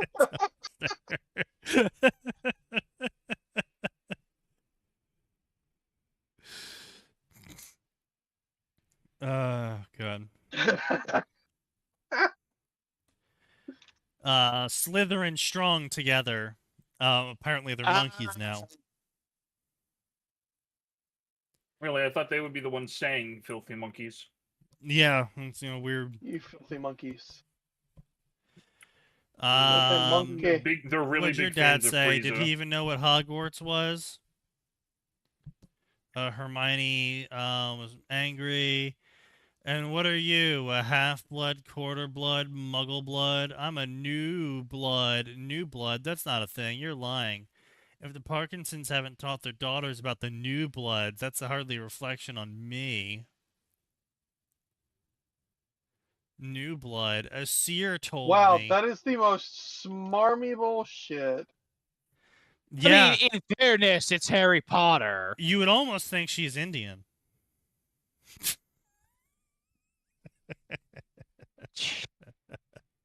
I'm sorry, my bad. Canadian. Sneaky Devil, the man who is not known for Multi-layered tact. joke. Don't worry about it. You see, a seer told me I was a new blood meant to replace you. Obviously, Slytherin is the only place for me. Oh. Just coming right out and saying it, all right. No, she didn't actually say that. She just said she's a new blood, and so obviously she's meant for Slytherin. But, I mean, obviously, if you're telling people who are considered old blood that you're the new blood, it's implying you're there Then to your replace goal is them. replacement, yes.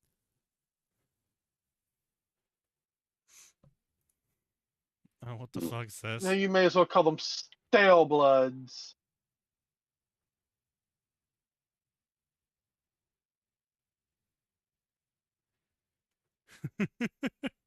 You know what? I completely agree with the Harry Potter actor. That's probably the most sensible thing I've ever heard a Harry Potter actor say. What'd they say this time? Move the fuck on. Move on. It's been 25 years. It was just a movie. Thank you for Fair. letting us know that it's time to move on. Yeah. We need to move on. Muggles Yes. would be the type who would get offended at being called mudblood, yet laugh at spew. You're correct.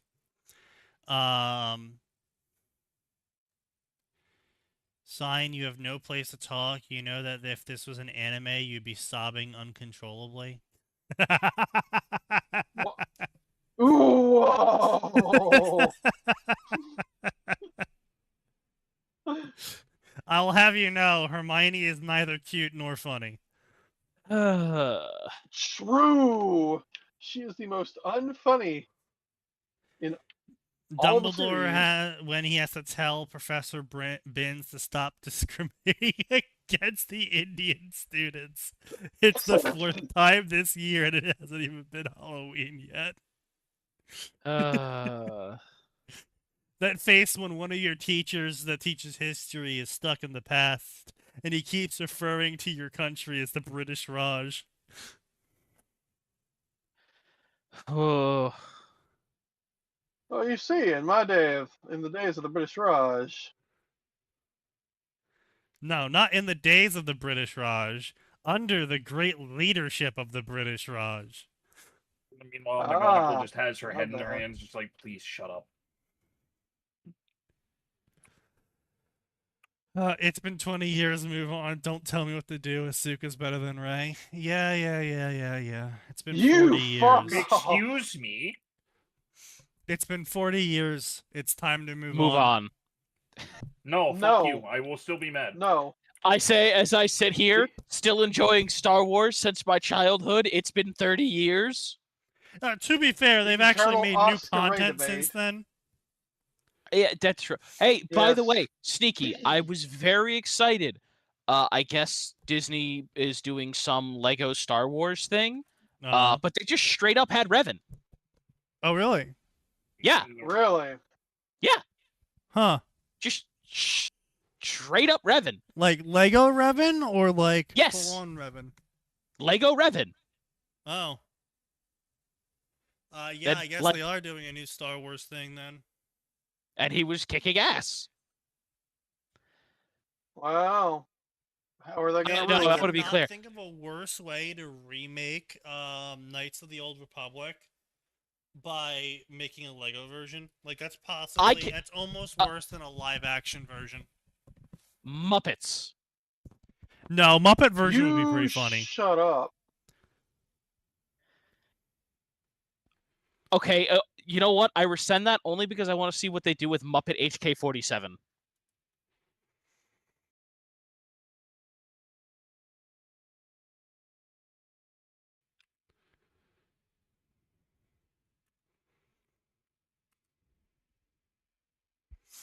Anyway. Hey, wait, AI Whisperer. AI Whisperer. Go get us Muppet HK47.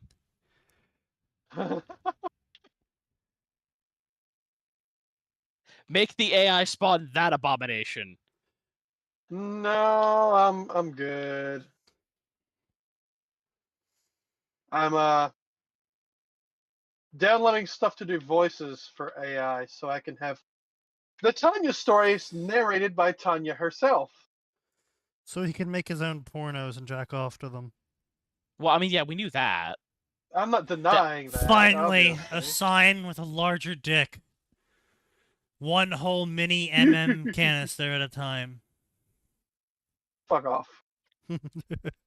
Come on, Sneaky. That's a little generous. It's more like a mini Butterfingers.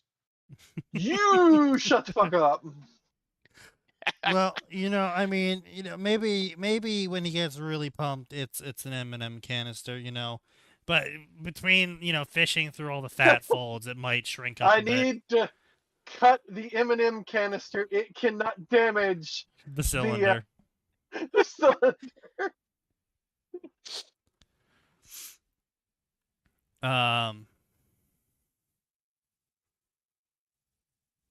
The cylinder must remain intact, indeed. Fucking hot dog. I am not comfortable bringing any kind of knife near the cylinder or power tool. How about fire? Or It is imperative that the cylinder remain. What unharmed. about an extraordinarily warm candle? What if you twist it really hard? we must not damage the cylinder, and twisting would damage it. I don't know why you're so concerned about the space colony. They're very impenetrable. They're very well made. I bet it could even survive crashing into the Earth. Char, wait, no!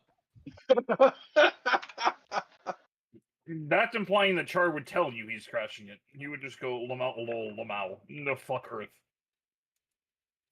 No, no, no, no, no. He's not doing it because he hates the Earth. He's doing it because he hates the people whose souls are weighed down by gravity. He's helping them. Okay, God's yes. strongest Char apologist. No, I'm serious. That's what the man says. Excuse you, I'm not a Char apologist. Saying I'm a Char apologist implies Char has anything to apologize for. Right? He has a lot to apologize for. Specifically, his absolutely low effort disguise. No, that was great. Anyway.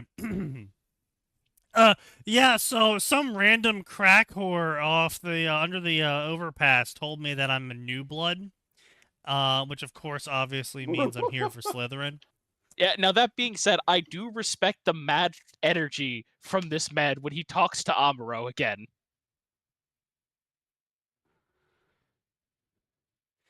Did you come to help? No, I came to mock you. Blah, blah, blah, blah, Viper, blah, blah, blah, listen up, blah, blah, blah, blah, blah, we're the bestest, we're most ambitious, we're the house together. Number one rule, monkey together strong, they all murmured back. She nodded satisfactory. Monkey together strong. Monkey together strong. Must be true. Rule number 2 of being a Slytherin is commit crimes and don't get caught. That's rule number 1. What are you talking about?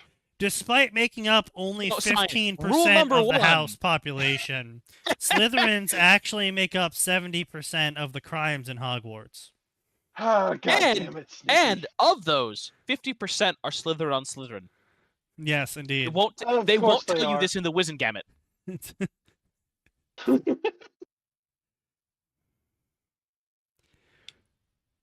Hermione's planting seeds inside people now. Damn. I didn't realize it was that kind of story. Yeah, I guess so. Wait, I hope she isn't gonna see Draco. That's really not a story I'm looking Ah. for. Professor Snape will protect you. He derives delight from it, but don't make it completely obvious you're doing crimes. Jade was basically telling them they had free reign to attack and retaliate other students as long as they weren't caught. It's a new approach to bullying, to be sure. No, it's a very old approach to be bullying. Yeah. I was So gonna say, that's the basically, oldest approach there is. when someone bullies you, you punch them in the dick until they stop bullying you. It's a really shocking thing, but it turns out people stop bullying you pretty quickly when they get punched in the dick. Yep. Have No. you Looks like considered they don't the like it. escalable power of violence? Yeah, if you ever consider retaliatory violence, that escalates But- proportionally. But don't you know, violence is never the answer. Violence Sign, breeds I've posted. violence Sign, I've what it posted is. my counterpoint. No. To be fair, they are correct on this.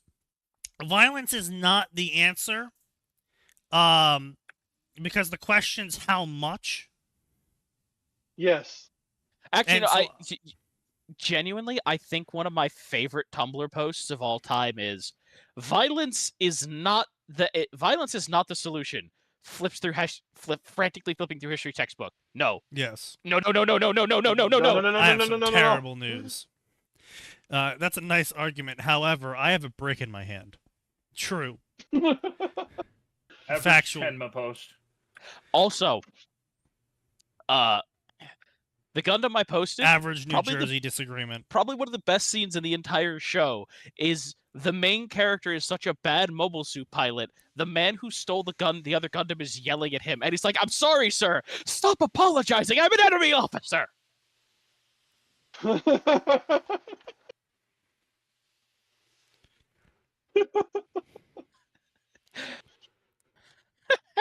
Oh man, that is probably one of the only good moments in Home Alone 2. What do you mean? Only good moment. Home Alone There are 2, I plenty. said. There are plenty of good in Home Alone 2. Harry Potter fan blood status. Purebloods are Really? people who have seen the books and the movies. Half-bloods are the books. Muggleborns are the No, that's movies. pure blood. Very true. Very true. Yeah. Must be true. Muggles have never seen or heard of Harry Potter. Squibs are people who have not seen or heard of Harry Potter. Are people that Squibs are people that did see or read Harry Potter but don't get it. Death Eaters are That's so stupid and purebloods wrong. that hate Muggleborns. And the Dursleys are idiots that hate Harry Potter. All right, so this is actually... See, it makes more sense to have the purebloods be the ones who have read the books, and they're the ones hating the Muggleborns who have only seen the movies. Mm. No, I see where they're going with this. Is you're saying you're a pureblood because you've seen, you've gone to everything Harry Potter. Yeah, right? yeah. Except if you're a purist, you've only read the books. Honestly, I think it's a really mixed bag because, like, I wouldn't call someone a lesser fan for only watching the Lord of the Rings movies. Yeah. Yeah, fair, Yeah, 'cause- but the Lord of the Rings movies did a really good job, whereas the Harry Potter movies... So did the Harry Potter movies. Yeah, They did no, a great job. the Harry Potter movies are very okay. Up until, like, the 5th book. After the 5th book, it got a little bit stupid, but, like, up until the 5th book, But I would say the Harry Potter movies did a good job. The 5th book, it's still pretty close to the 5th book. It's just books 5, 6, 7, and 8 suck.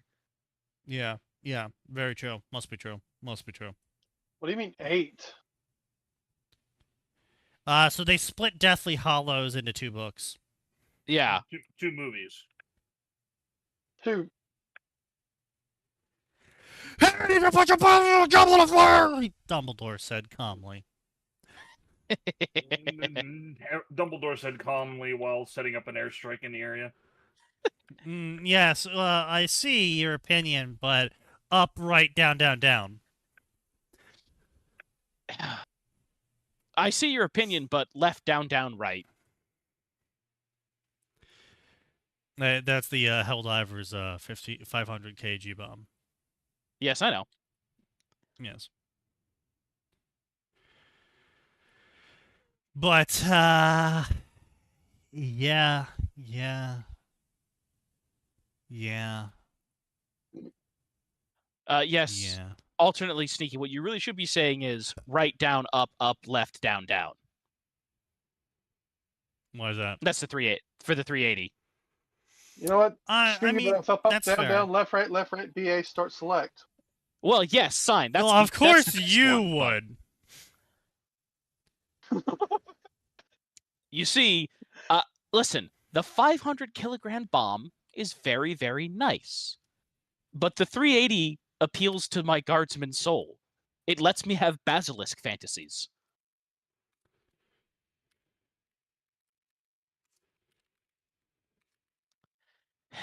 The artillery piece, He is you typing. weirdos. I didn't Up, fucking down, up, say down, up, anything. I'm like, signs in there. Signs in here. I'm just gonna... I don't know why you said my name. I didn't say shit. I'm like, yeah, I know. said you weirdos. Oh, I thought you said no. I'm like, I'm not weird. What? We're just gonna ignore that. who said? Yeah, we're just gonna move on from that. Yeah, we're not gonna touch that one. Rule 3: Slytherins are the best. Everyone else sucks. Assault everyone, gaslight everyone, girl boss everyone. Unacceptable. Blah blah blah. Granger, yes. What was a great haul? It's a new blood, judged by a seer in the sorting hat. What do you mean, new blood? It means I'm so good and stuff. No, what do you mean by new blood? New blood is destined to be the start of a great house. It means my magic was gifted to me by magic, and it wasn't spontaneous cropping up through a dormant squib line. What do you mean you were gifted magic? I was gifted magic directly by magic itself. The goddess of magic came down and shoved her whole ass arm up my asshole unlubed. Indeed. Okay, CRC fan. Fuck Gail's you. getting really jealous. Right? Since when did you have a relationship with Mr. like that? And where can I get one? Says Gail. Sign. That means you grew up What? with muggles? I did. So you're just a muggle born with delusions of greatness. Yes. Muggle Literally, borns yes. are born from squib lines. Squib lines are pure bloods. I am a new blood. I am a new pure blood. Don't believe me if you want, but you'll see. I will be a great house someday. Where did the Why would founding you- Parkinson get his magic? Everyone's got to be a new blood someday. Pansy laughed at her, but she knew the laughter was to cover up the cope because the seed was planted. Oh. She told her to cope and seethe. Yes. Really? Yes. That's Yes. that's something. Cope and seethe. And that's the end of the first chapter. So, yeah, overall, grammar was perfectly fine. The dialogue was actually pretty good. I would say the kids acted more around the age of 16 than 10. But honestly, just age them up and you No can fix that shit. problem. True. Yeah, but then they'd have to explain why they're acting like that. Anyway, notes on New Blood. This story is written far ahead of time. I have months of backlogs for updates, so there will be regular updates twice a week. However, this also means that the chapters will be very short. I like to post things by scenes, not by chapters. So you acknowledge that what you're posting isn't a chapter. Great. I'm glad we agree. I like the Oof. pacing this provides me.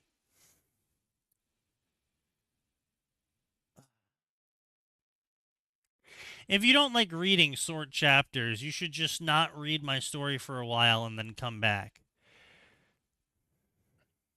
I mean, fair. Yeah, right.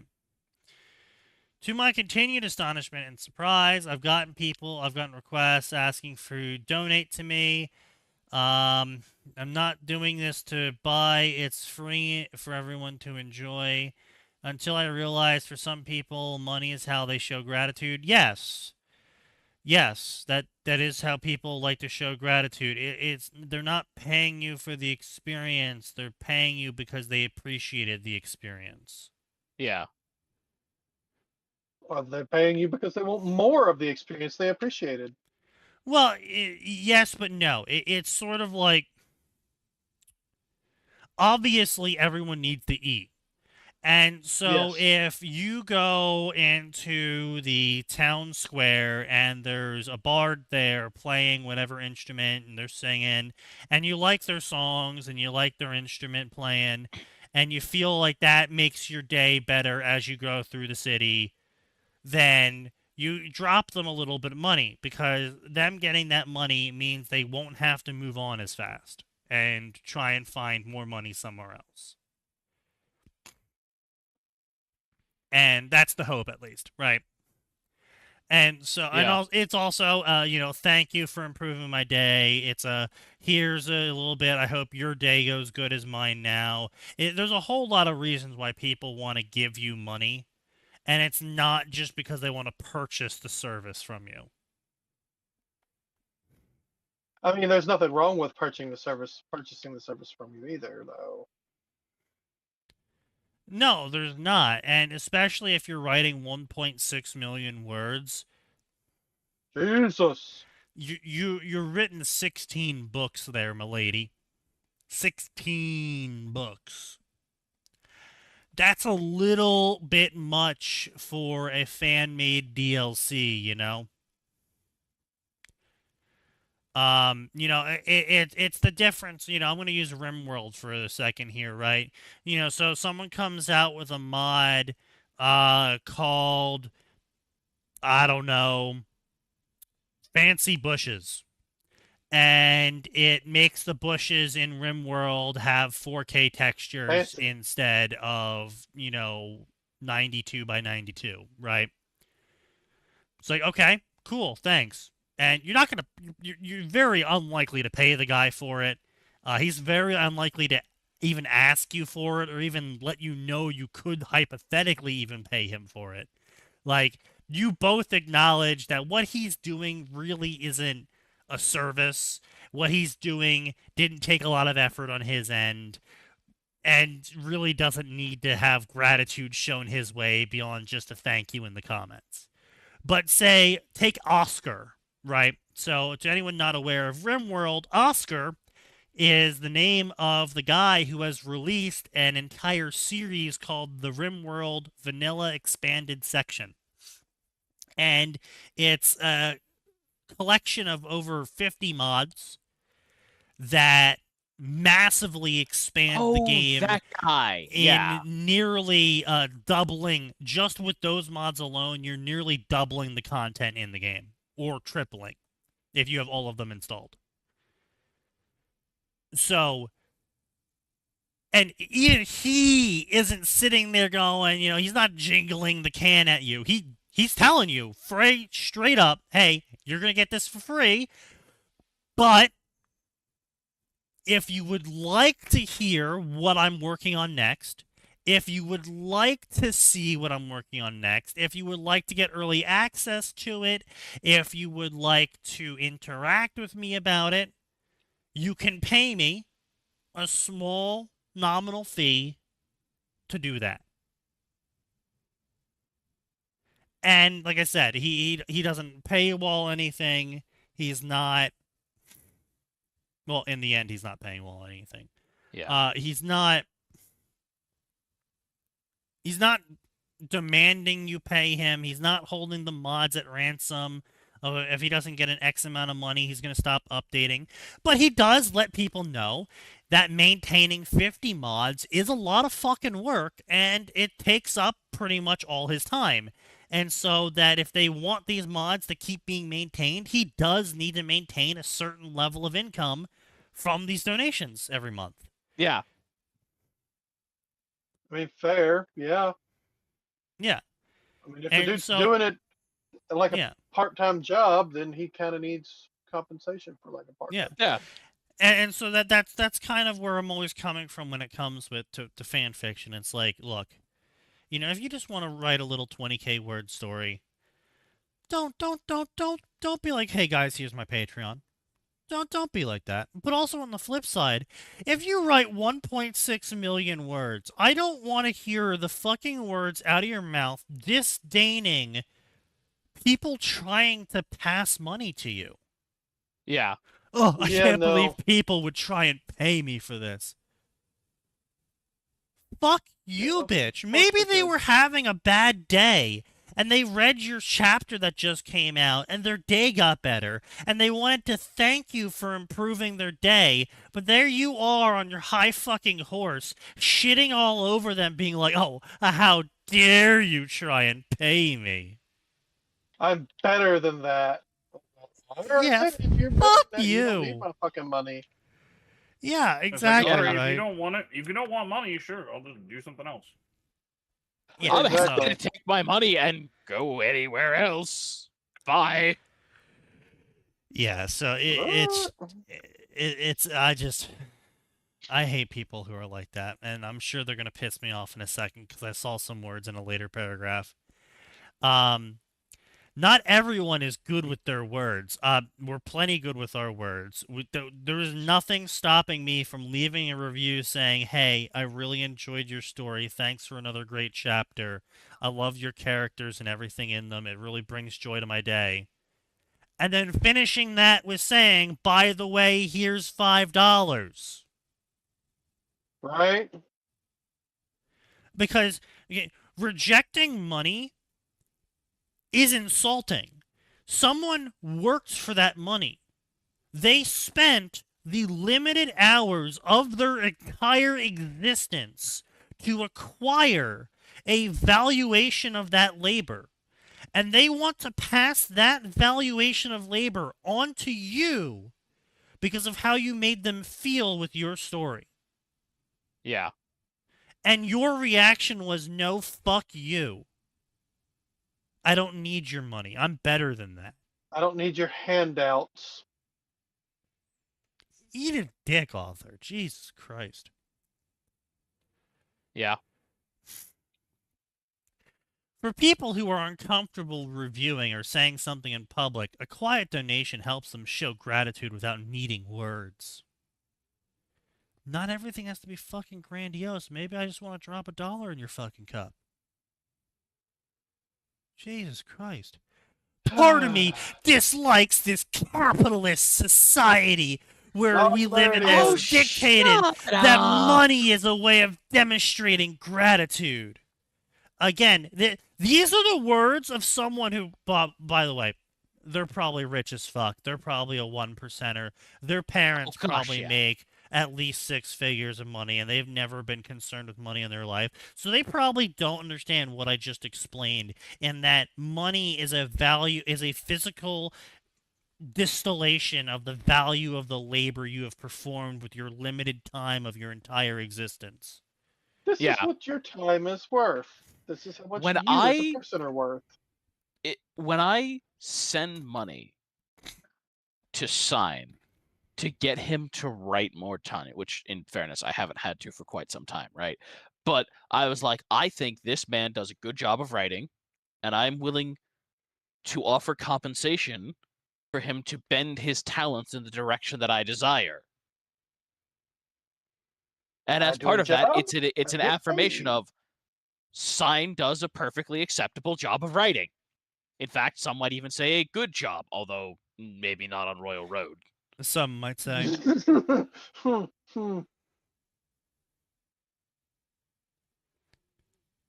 Yeah, they got some critics there. Some fascinating people. Yes. Those are words. Let's put it that way.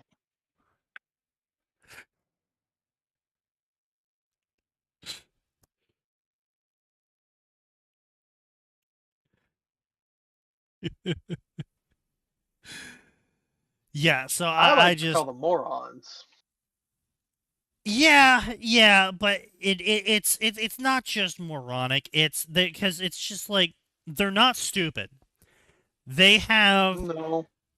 reconceptualized what money means into this evil thing that for some reason, is probably the reason they've probably conceptualized it as this evil construction of society that prevented their mom and dad from saying they loved her when she was a kid. Fuck off.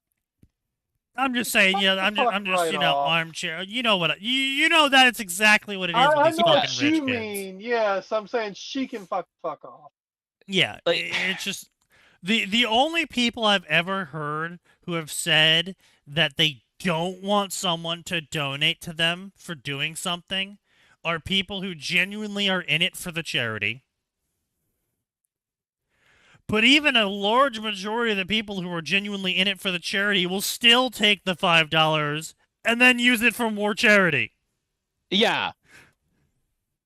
Like, I would say most often I see those people going, look, you really don't need to. I'll take it and thank you, and it's going to a great cause, but you don't gotta.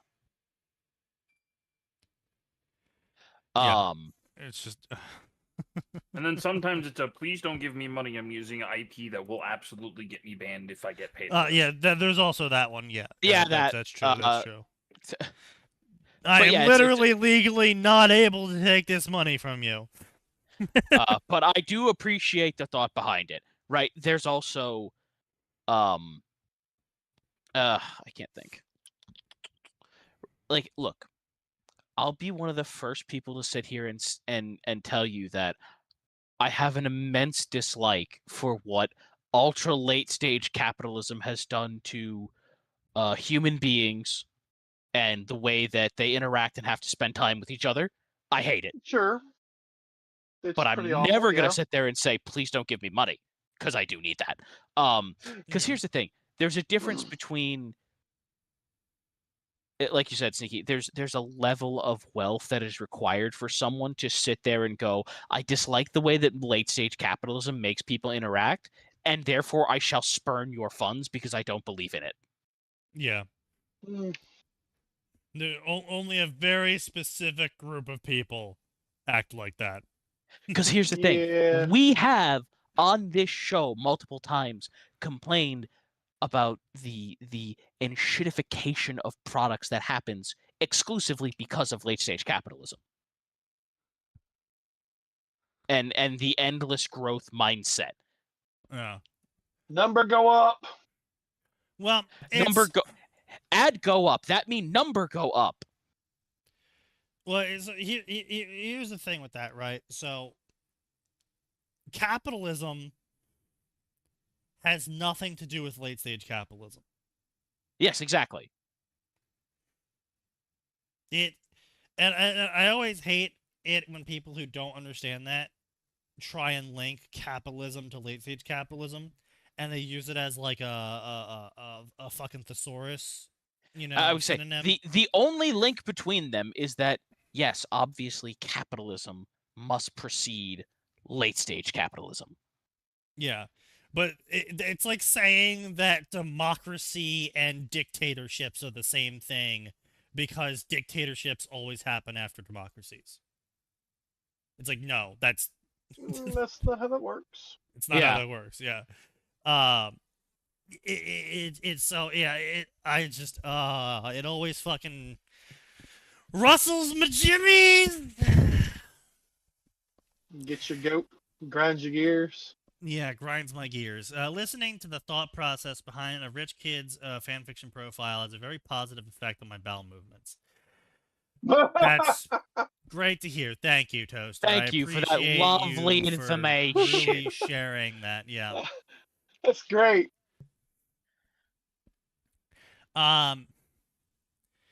Another part of me is well aware that we do, in fact, exist in a capitalist society. See, this is the other thing I always really hate, right? What other society would we live in? A communist one, Sneaky. A perfectly communist society. Right. Sure. I mean, But here's the thing. There is an argument for revert to Monkey, keep things simple, reduce the technology level, barter Right. society. But here's the thing, right? Here's the thing. We wouldn't have a society, though. No. We would have tribal groups. That's not a society. That's like saying this server is a society. It's not. It's a microcosm of a society. Yeah. Wait, right, but saying this server is a microcosm of society is admitting that the server is not a society and not big enough to be considered a society. Yeah.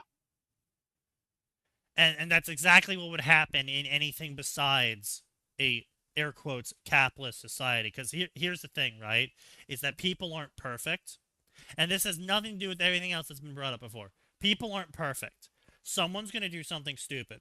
The reason why we have money is not because of barter. The reason why we have money, we have more evidence for this than we do for bartering, is that the oldest records we have of money ever being mentioned throughout all of history is criminal compensation. Yeah. They broke my house, they had to pay me. They stole my cow, they had to pay me. Yeah. Because we recognized that things have some kind of worth and that value must be returned upon a wrong being done. And unlike when you're bartering with someone... let's be clear. After we realized just how destructive Hammurabi's code was and that, okay, listen, an eye for an eye might be justice, but it really isn't very productive. That's not what it is either. So actually, the reason why Guild came about was because before that, you would just have blood feuds. You would just have one family killing the other. And obviously, not great for society when one family kills the other, especially when you get into larger groups of people like whole towns, where now you have whole towns trying to kill off other towns. And it's like, guys, no, both of you need to be fucking farming so we can get enough food for everyone. I can't have one of you dying off. Fucking stop it. Yeah. What, you don't want to be doing grudges forever? So they invented Guild, blood money, which is where you pay a decided upon value in exchange because you're not bartering with them. This is a tithe. But also, It is a fixed what price. is a farmer going to do with a bolt of cloth? Nothing. You know, if the tailor goes out and kills the farmer's cow in a drunken rage, the tailor is going to pay them in money instead of cloth because the farmer doesn't need cloth right now. He needs a new fucking cow. And no other farmer is going to trade 28 bolts of cloth for a cow because they don't need 28 bolts of cloth.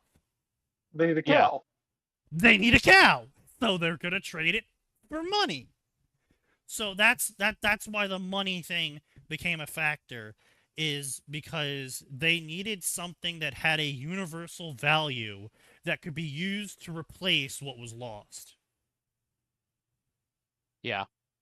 Unfortunately, I must depart now, gentlemen. All right, see ya. But yeah, so anyway, this fucking person, I hate it. I hate this person. I hate their story. I hate the premise of their story. I hate the uppity nature of their story.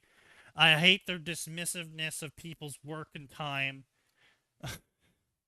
And that's never going to change anytime soon, at least. Yeah. So, we do have an evidence of one communist society that's still operating to Really? this day. Yeah. It's a society in Spain that was created about 100 years ago now. And they are a collective authoritarian society where they have hard, fast rules that if you break any of the rules, you don't even get a warning, you just get kicked out. And one of the rules is you always have to provide profit for the community. Because they realized a bunch of things. So they tried out a bunch of things, and then they realized in the end that which rules worked and which rules didn't. Rule 1, you can't have more than 100 people. They tried having more than 100 people, and it doesn't work. Mm-hmm. Too many people. It got to the point where factions started forming, power struggles started occurring, and at 100 people was just the right number of people where they could all collectively agree on everything. Not always fully agree, but compromise. Is this the group that was burning down Christian churches? No. This is the anarchist group in the abandoned city square in Spain. And you always have to provide value. If a single member of the group is not providing value to the rest of the group, they get kicked out because they also realized that there is at no point in time that anyone cannot be working. Because they don't have the ability to save. Rainbows that have been said. Well, they don't have the ability to save anything. So because they don't have the ability to manufacture things on a massive level, they basically are stuck in a cycle of subsistence because they don't use money internally inside the community. So the tailors are always busy making clothes for everyone. The repairmen, carpenters, electricians are always busy fixing, repairing, etc. the place. You know, everyone's job is always occupied and they're always doing something, because if they don't, then shit starts to fall apart. Yeah, makes Because they sense. don't have the ability to gain multiple people to do a job and then pay them in a, you know, standardized wage for that job. And so yeah, basically communism doesn't work. Like genuine, real ass communism doesn't work beyond 100 people communities.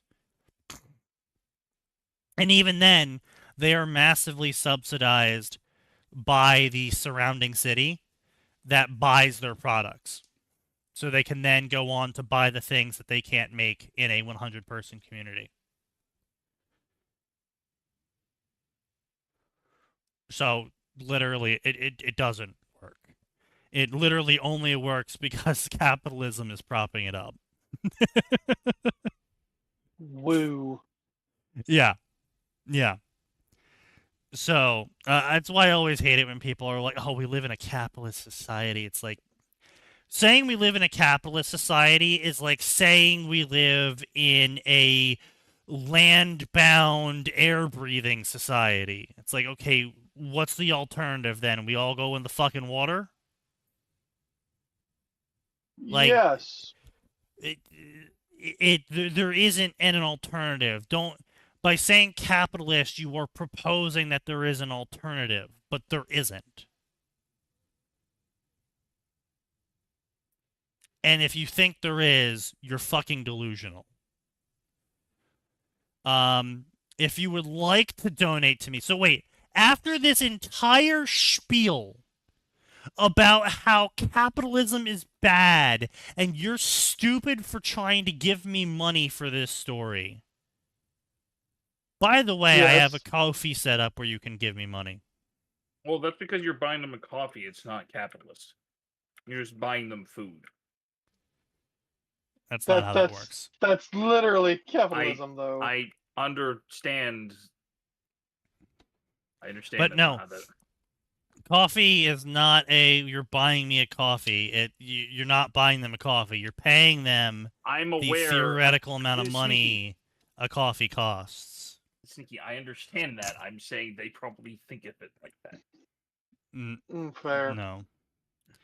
This is not an exchange of money for fanfiction. I want to reiterate, you're not paying me for fanfiction because that's illegal. And you do not need to pay me for fanfiction because I'll keep writing regardless of how many people pay me. I am lucky enough to be financially stable, says the person who has spent the last 7 years writing 16 full fantasy books. Right. Yep. I was right. I was right. They are 110% living off mommy and daddy's money. Literal Nepo baby telling you capitalism bad. Who could not live in a world without their parents. Yep. Capitalism is bad. By the way, I get more in allowance than your entire salary. You can absolutely criticize it, and there's a lot wrong with capitalism. Small problem. Sure. No, but there isn't, though. There isn't anything wrong with capitalism. Again, every single time someone comes out with a criticism for capitalism, what they're actually criticizing is human nature or how the system is applied due to human nature. Yes. The valuation of time converted through labor and experience into a agreed upon universal currency, which you can then exchange for other people's time, labor, or items. There's nothing wrong with that. There is nothing to criticize there. Oh, but someone, what if they get together and they work together to force me to pay a certain price? Cronyism, monopolies, greed. What if the government helps them? Corporatocracy. What if, again, Every single criticism that people have for capitalism already has a definition for how human nature interacts with it and how force is not being applied to the correct people because people don't like applying force because people are afraid if they applied force, force would be applied against them. And so we're stuck in a cycle of the only people applying force are the people we don't want applying force. Yes. Every financial policy is exploitable because if there's one thing we all are collectively good at, it's fighting loopholes. Well, yes, but also at the same time, we're also fucking human. We're not perfect. We're not going to think of a rule that's never going to have a period of time in where something happens that causes the rule to not work. Like, there is no perfect rule out there. Do not murder is a great one, right? Do not murder. Okay, but what if they raped your daughter, killed your wife, and chopped your son's legs off, and then forced him to eat them, and then tortured him live, and then sent you the video? Yeah, that's not murder. That's justice. We renamed it, but it is still murder. It's If legal you sit murder. there, well, no, it's not legal murder. If you sit there and you Should plan be. it, it's still murder. Oh, yes, true. But again, we've decided as a society that we can't leave force in the Violence hands of bad. the people. Yeah. Which is wrong. But so like I say, literally everything. Here's another one. Another classic Ten Commandment: respect your parents. What if your parents physically abused you and sexually abused you for your entire childhood? Should you still respect your parents? No. No. Like you'd think it's like, oh, this should be an easy one, but there's always a fucking loophole. There's always going to be a fucking exception case. It just is what it is, right? It just is what it is. Your goal is to create a society that doesn't look for those loopholes, or if they do look for the loopholes, they're not looking for the loopholes to fuck you over. Because if your entire society is just trying to find loopholes to the rules so they can fuck the other person over, oh, that's a really shit society. Well, to you live don't in. have a society. No, you do have a society still. It's just called India. Sorry, my bad. Canada. I get the two confused. It's easy. It's a simple mistake to make.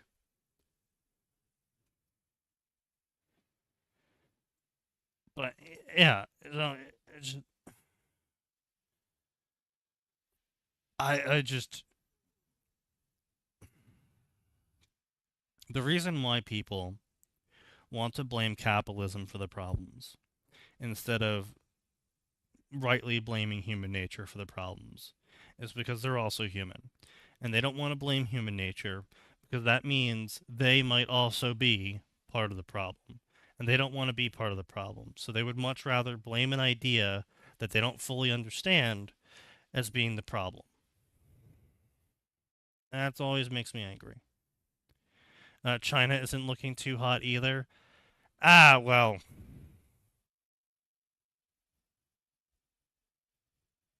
Wait, what do I care? They're on a separate fucking internet. Chinese people aren't people. I'm just kidding. I'm just kidding.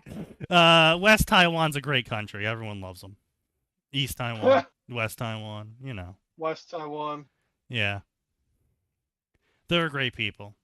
Everyone loves them. I hear their Don't lie. Bing chilling is great or something. I don't know. It's a Bing chilling. I was told Bing chilling. I want to remind everyone who reads my stories that Hermione is a teenage girl with baggage.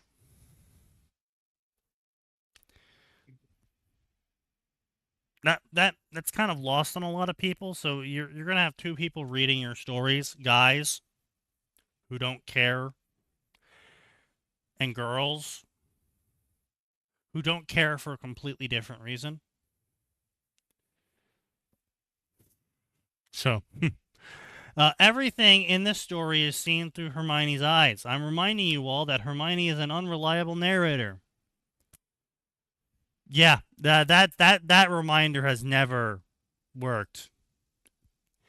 We got how many authors here? 1, 2, 3, 3 authors here. How many times has reminding the audience that your character is an unreliable narrator worked? Because it's never worked for me. Yeah, I've literally just full no. out said it and showed it in the story. I've literally had whole chapters about how much of an unreliable narrator my main character was. And people are not picking up what I'm putting down. Yeah, they don't get it. No. They don't understand what that means, or they don't care, or They can't imagine it, really, is what they it is can't at the end of imagine the it. day. Yeah. They can't imagine living in a world in where what you see and what you think you know isn't always correct 100% of the time the first time you think it. They can't imagine that someone telling them something would just be fucking lying. Yeah. Literally unable to comprehend lying. It doesn't work. They're unable to mentally model it. Yep, that's what we're all saying. Yep, readers are subhuman. The real subhumans. But I wouldn't lie, so why would they lie? I feel like I could have told you that at any time, having dealt with people who read One Piece. True. You know, what is this basic character idea from this story? It was Oh, in the easy last there, fucking Burger. chapter. Did you read? Don't give him a good time. You're gonna encourage him. Honestly, I could say that about a lot of the fandoms I technically am a part of by liking something, and people don't fucking read. Yes, JoJo. Is this a JoJo reference?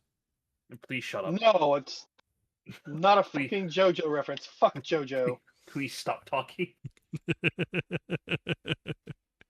I was gonna say a few other ones, but yeah, that's true, I suppose. True.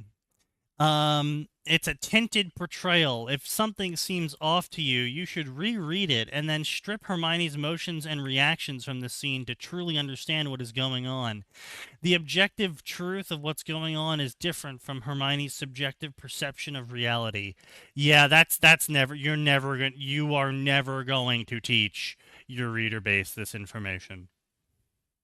No. Reminder, fictional characters are fictional and not real people. What? No, they're real people. You shut up.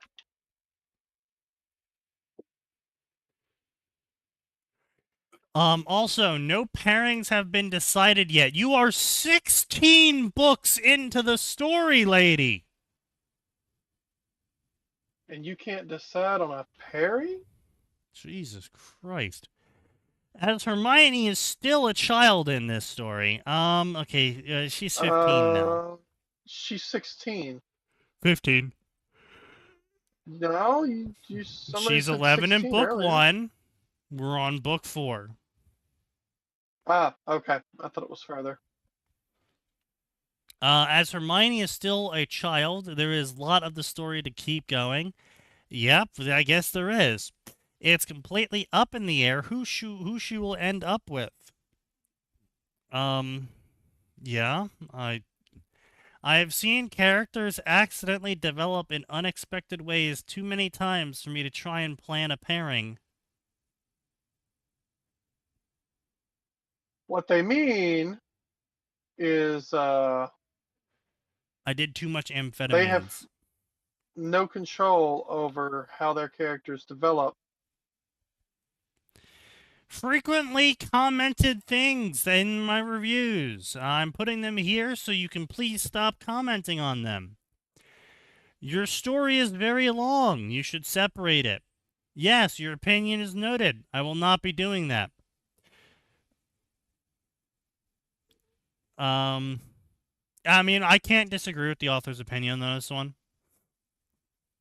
I have said multiple times in the past, and I fully agree with the author. I also think this is a sign when you start getting to the point where you're at 1.6 million words, that maybe you should wrap up your story. That's actually a big part of why I say you should keep your story in one giant lump, is so you can look at it and realize that maybe I've spent a little bit too much time writing this one. Maybe I've spent a little bit too much of my life doing this for free. You know. But of course they're going to be a smarmy bitch about it and say, deal with it, B-face.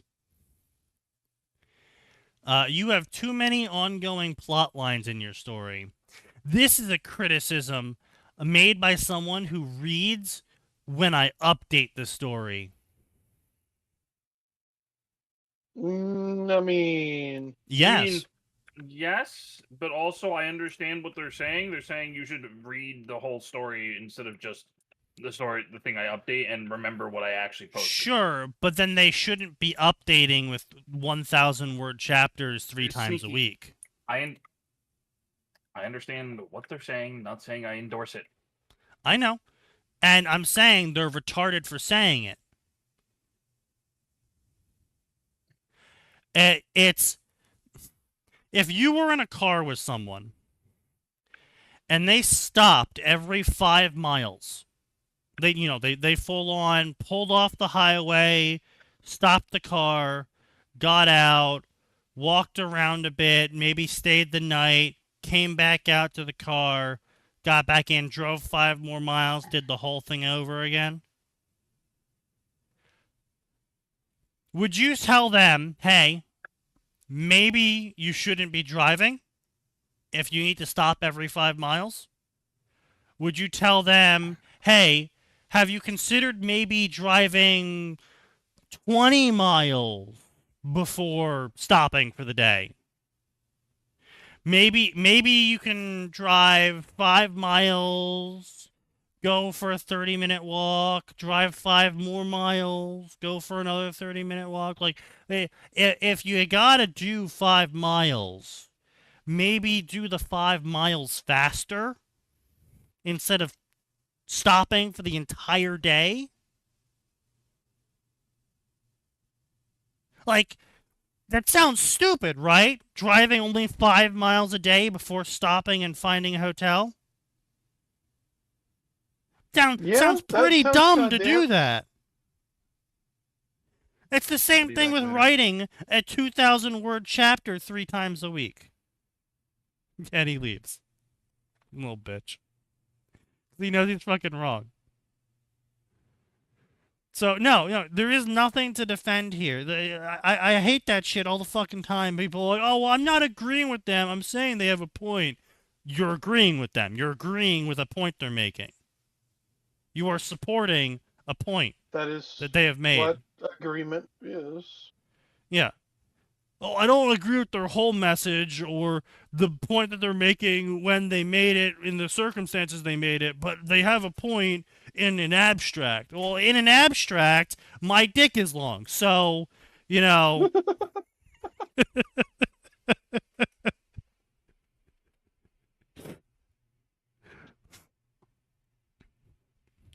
But I can assure you, every woman would disagree with me. So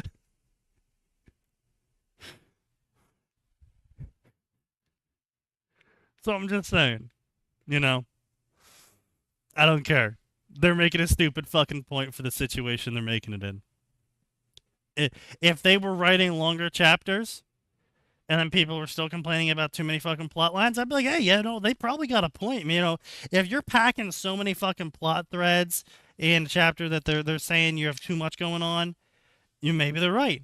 Or maybe at the same time, maybe these people are just fucking retarded and lack reading comprehension because you're spending enough time on each plot thread that it makes sense. But no, they're not doing either. They're fucking writing short little snippet graham cracker chapters. And they're also like, apparently this is a big enough problem They have enough people commenting on this that they had to add it to their fucking author's profile to tell people to stop commenting on it and telling them about how their shit's too fucked. But, you know, Hey, bro, apparently your it's enough shit's of a kinda problem. fucked. Yeah. So apparently it's enough of a problem. Apparently it's enough of a problem that people who read a story when it updates, God forbid you read a story when it updates. Again, right, this is what I'm saying, right? If it benefits you to write chapters and post them in small snippets, then if you really, really, really, really have to do that, you absolutely can't compress, you know, those 5 updates a week into a single chapter once a week. If you absolutely have to post 5 times a week with 2,000 word chapters, maybe post 5 times a day. One day a week you pick to post all 5 chapters. No, because they want to drag it out. That's probably the Royal Road schedule where they're doing everything in such a way as to maximize uptime. For what though? They're only on FFN. You sure they're not also posting that on Royal Road? Yeah. Yep. So again, it's I don't want your money, but I am going to maximize a deployment schedule that increases the amount of clicks I get per month. Yep, sounds right. Okay. I'm not going to make my chapters bigger because fuck you. Okay.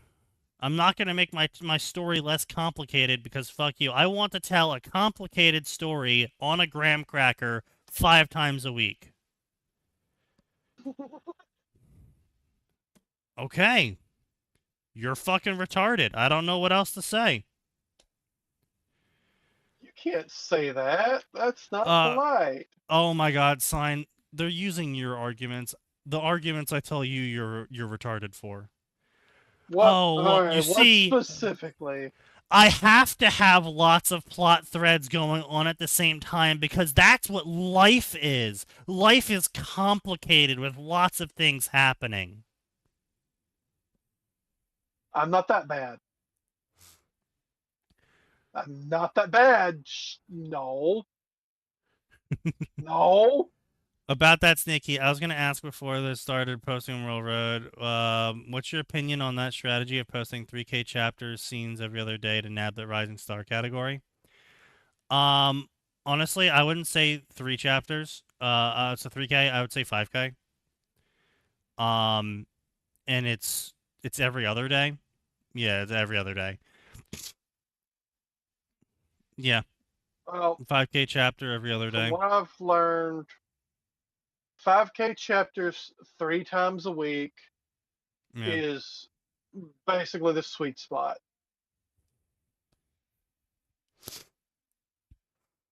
But here's the thing, though, right? Is a 5K chapter is actually a lot of room for you to work in, right? It's a lot of room for you to work multiple scenes into, or one big scene. Or one big scene, or yeah, Yep. I mean, it's flexible, and you can work with it as it needs to be, and it's big enough that readers can generally feel satisfied after reading it, but not too big that they put it off, but it's not too small that it that doesn't they don't drag really. on. Yeah. But yeah, It's just right.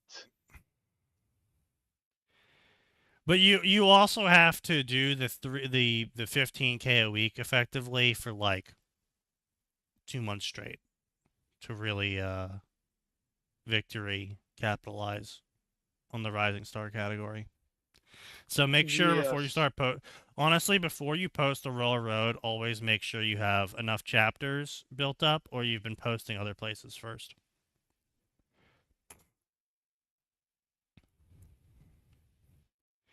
I have a massive tracking page set up for all of the plot lines to make sure that nothing gets dropped. I mean, that's good. So they're at least they're not an incompetent writer. They're just a stupid fucking person.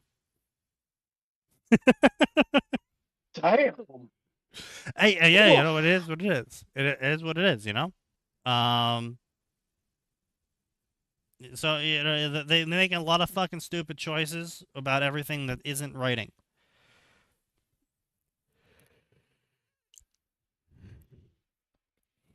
You know? Some people are just good at one thing. I think Hermione is a Mary Sue. I don't think Hermione is a Mary No Sue. shit. Because technically, a Mary Sue is a self-insert who is perfect and special and the best at everything. It doesn't mean a strong character or an implausibly strong character. No, it kind of does. If a character earns their power, it's not a Mary Sue. Well, yes, you're correct. If a character earns their power, it's not a Mary Sue. But if the situation where they earn their power in feels like it was set up specifically to grant the character that power, so they can't be called a Mary Sue, still a Mary Sue. Oh, well, Yeah, they she got a earned Mary their Sue. power, guys. Look, they defeated the 3 level 1 goblins. That means they earned those gold tickets. They killed the zombie and got the legendary sword of zombie culling. They earned that sword. They weren't given it. Sure. Also, female author. Female author with a female character for a story series and a character in where the character that they are writing the story series about is explicitly the self-insert of the original author of the original series. Are you really telling me that you're not self-inserting as this Hermione? You're telling me that? You're really gonna sit here and try and pull that one? Really? Yes, that's what she's saying. It's totally fine that she's doing that. The author fails to understand that the Mary Sue is more than just an unjustified power-up? Yeah, they are. If a character has character flaws like being angry, rushing into things, and making bad decisions, then they can't be a Mary Sue. That's not how that works, dipshit.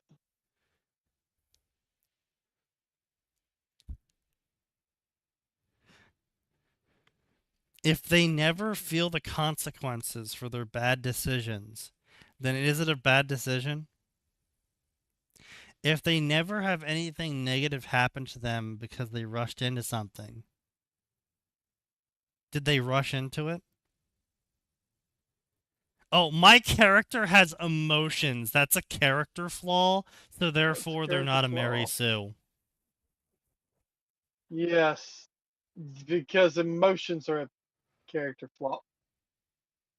Yeah, well, okay. Hermione is accused by tons of people for being a Mary Sue. But I noticed that Harry Crow never gets called a Mary Sue. Well, gee, what did they do different, I wonder?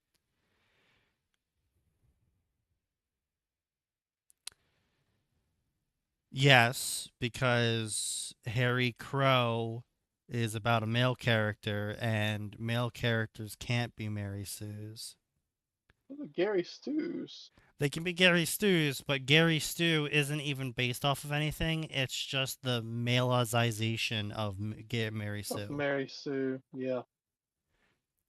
My face the entire time Sneaky has been reading their pipe down my time too. Don't worry, they're about to get worse. They're about to get worse. Don't worry. They're gonna get worse now.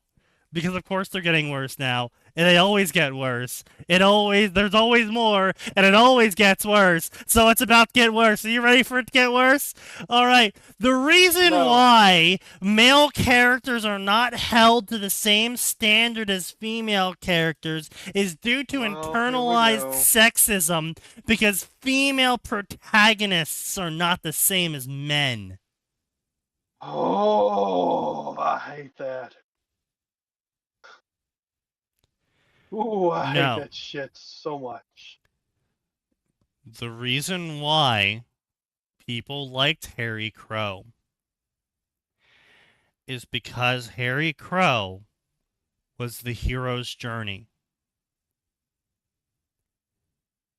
That's why people liked Harry Crow.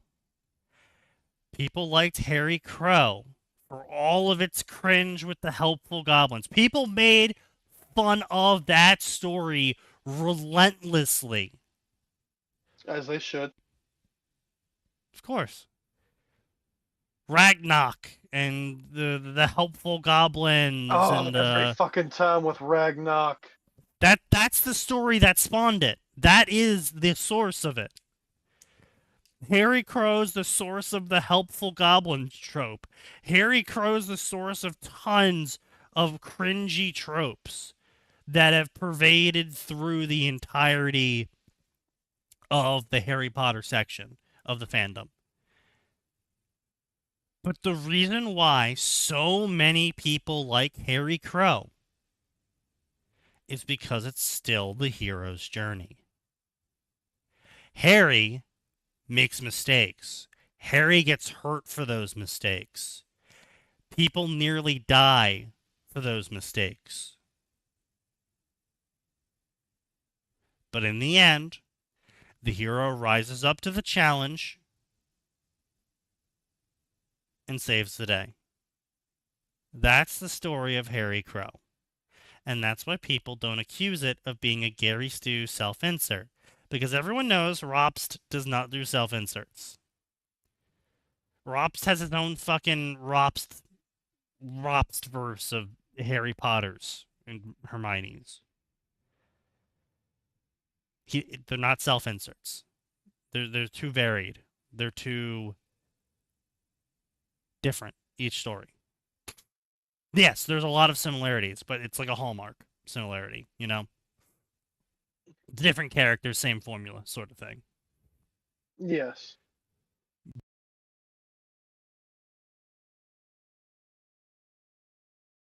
Oh.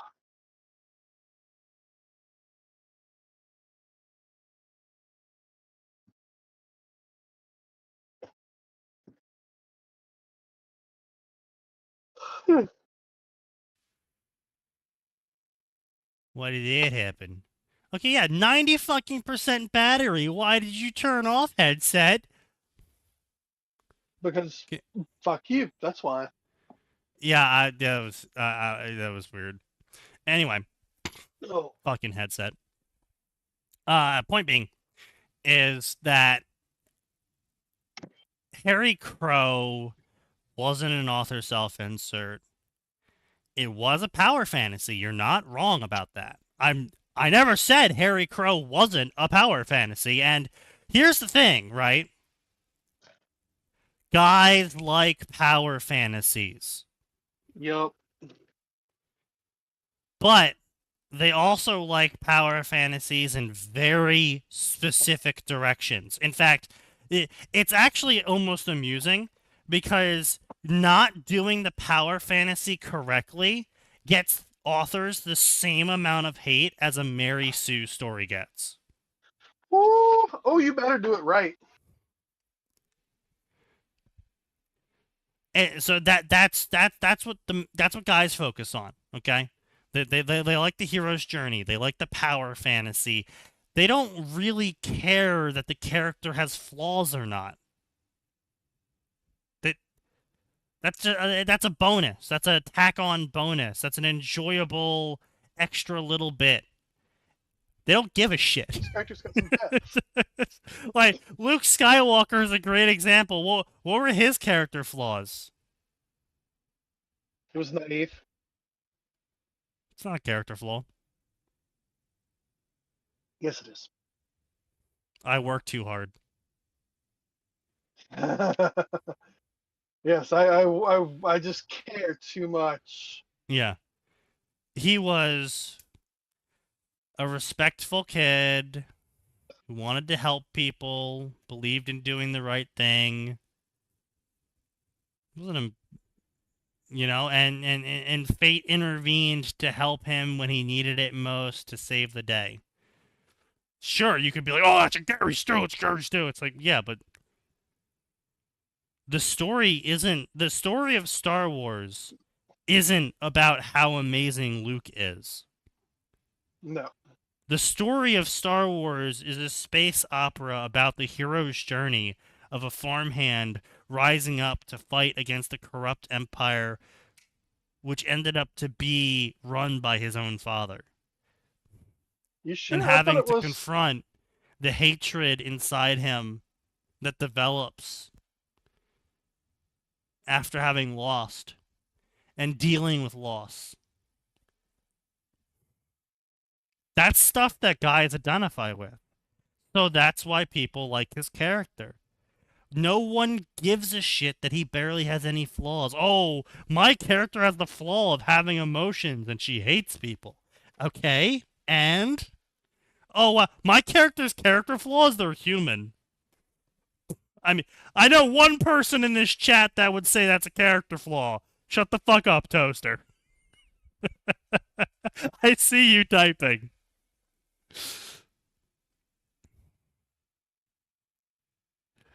Oh, what the...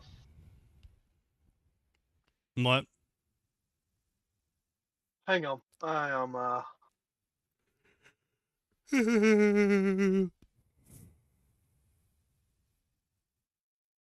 Yeah.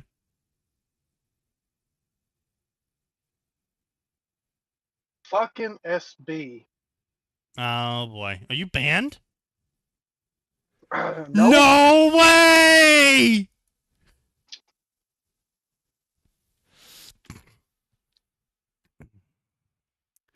Why are these fuck-ass pirates the most dangerous, competent enemies she's faced so far in the story? Watsonian answer, they're not. Yeah, they're not. Yeah, she just wasn't in a position to ambush them.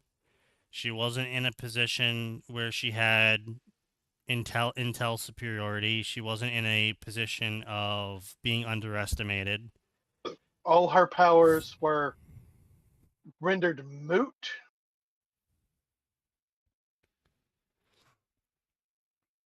Yeah, and You have then received 20 Doylist infraction answer. points. You got it wrong a little bit. So a lot of the points you listed in Doylist are supposed to be Watsonian.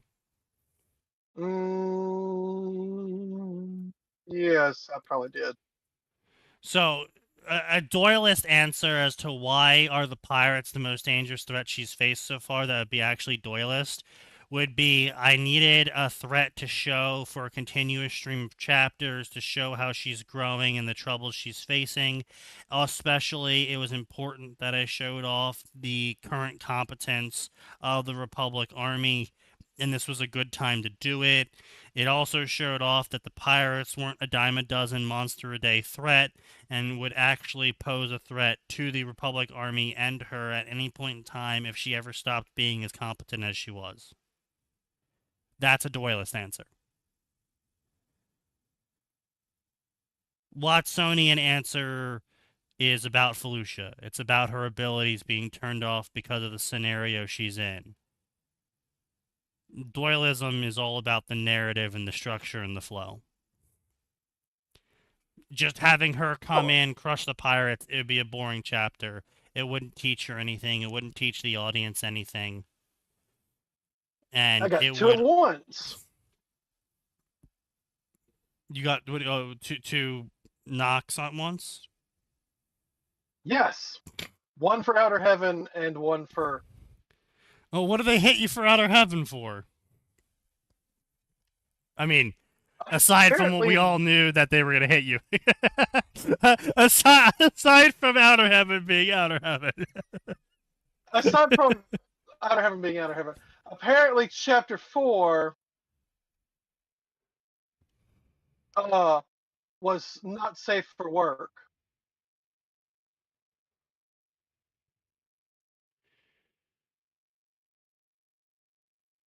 Chapter 4? Where Tony Montana has his secretary under the desk.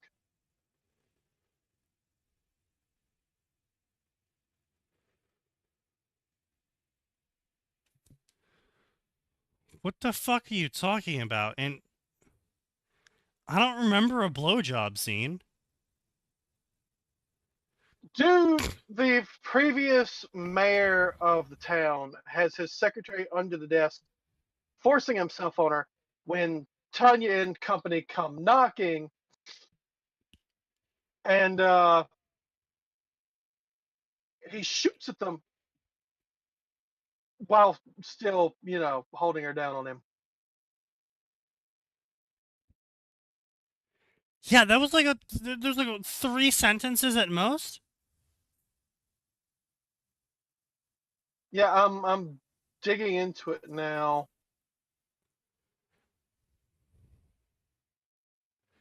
He's not being permabanned, he's just being slapped multiple times. Yet.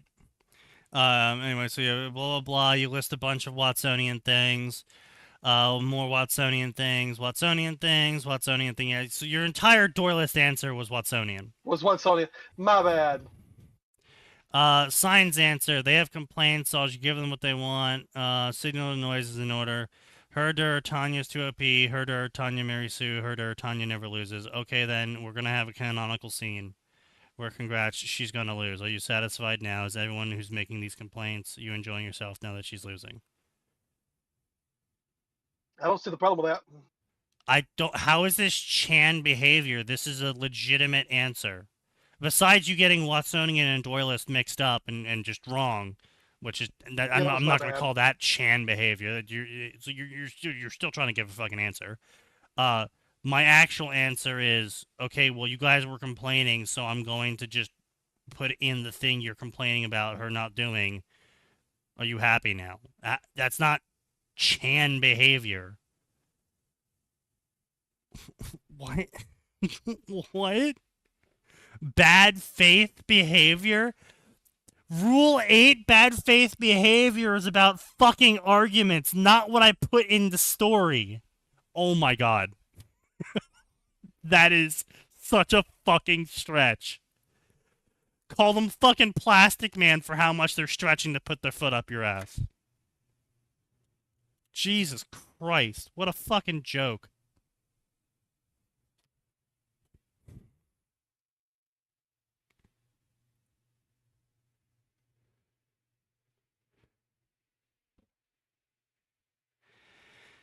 Generic comment about me being woke and the plot suffering for it. Yes, there is a lot of LGBTQIQ plus DC3 $sign QQ.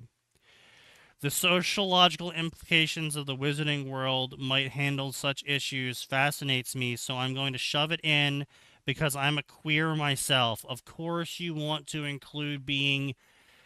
You know what? I was right. I was right. Also, by the way, no one calls themselves queer. The only people who call themselves queer are women with daddy issues. So I'm just fucking right. I'm just fucking right. She's rich, and she has massive chip on her shoulder about her parents not spending enough time with her when she was younger. And so she's got this hate boner for capitalism, and she's got a power fantasy where her self-insert OC that we're just going to call Hermione is also gay. Because what is queer, right? This is what I hate about the whole LGBT barbecue shit. Lesbian, women on women. Gay, it's supposed to be women on women and men on men, but the women complained. Because of course they did. So now it means men on men. And bi, you do both. All completely understandable and reasonable. Oh, I'm queer. Okay, what the fuck does that mean? How are you not fitting in these first 3 categories? Oh, well, I don't know. So you're bi. No, I'm not bi. I don't know yet. You don't know if you like women or men, so you might like both. You're bi. Well, they call that the Q, as in questioning. No, Which is what the questioning. Q used to be. No. Q is queer. Questioning is also another Q. But questioning means you don't know if you're part of the alphabet yet, but you might be. Yeah, it's as stupid as it fucking sounds. That's fucking dumb. Yeah, exactly. It's why I don't fucking tolerate their shit. It's so stupid. The first 3 letters are the only 3 letters I recognize existing. The whole fucking movement's about your sexuality. The rest of them aren't even sexualities.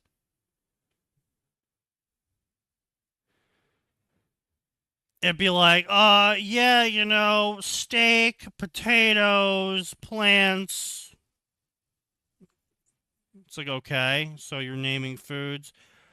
Glue, car oil, duck grease. It's like, what the fuck does that have to do with steak or potatoes? Why are you phobic? It's like, what? No, I'm asking what that has to do with steak. Why are you so phobic?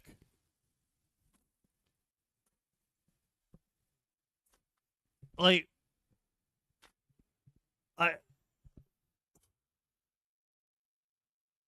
I just,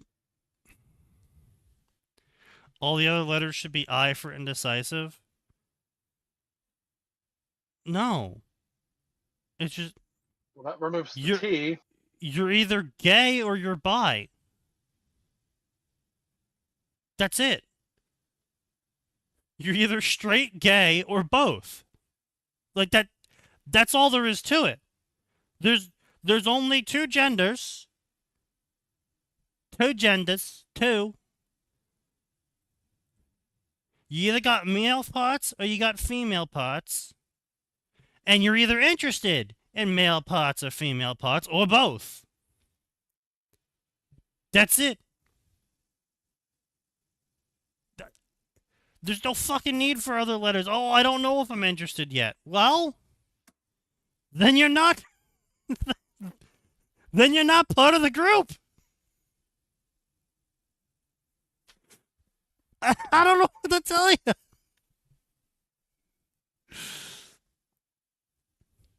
Q is them being in the middle of how they present their gender. But that's not a sexuality.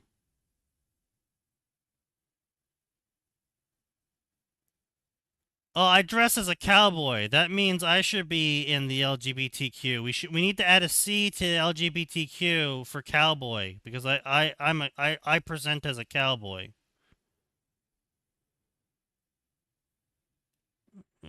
You see how fucking stupid that sounds?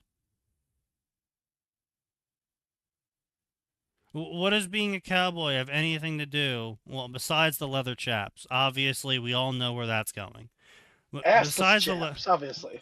Besides the leather assless chaps, what does anything of being a cowboy have to do with being gay or straight? Nothing. So why is it grouped together? It isn't. So people need to shut the fuck up. People that say all of that shit, they just want to feel special. They look around and they realize there's tons of people just like them and that they aren't as special as mommy always told them they were, and so they have to invent shit so they feel special again because they can't stand being like everyone else.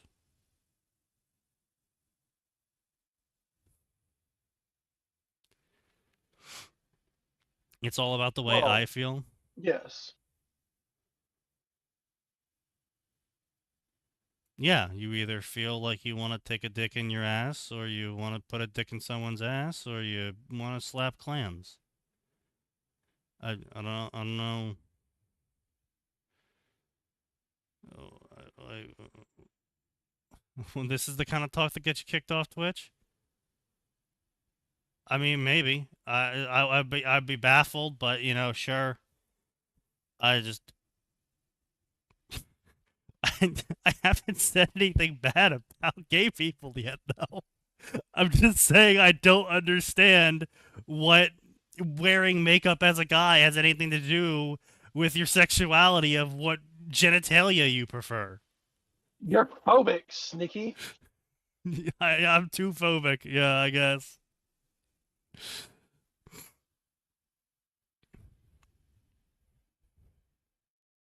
When the attack helicopter shoots its Uwu-kun missile at you.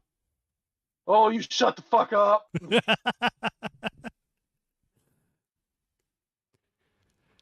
Yeah, it's just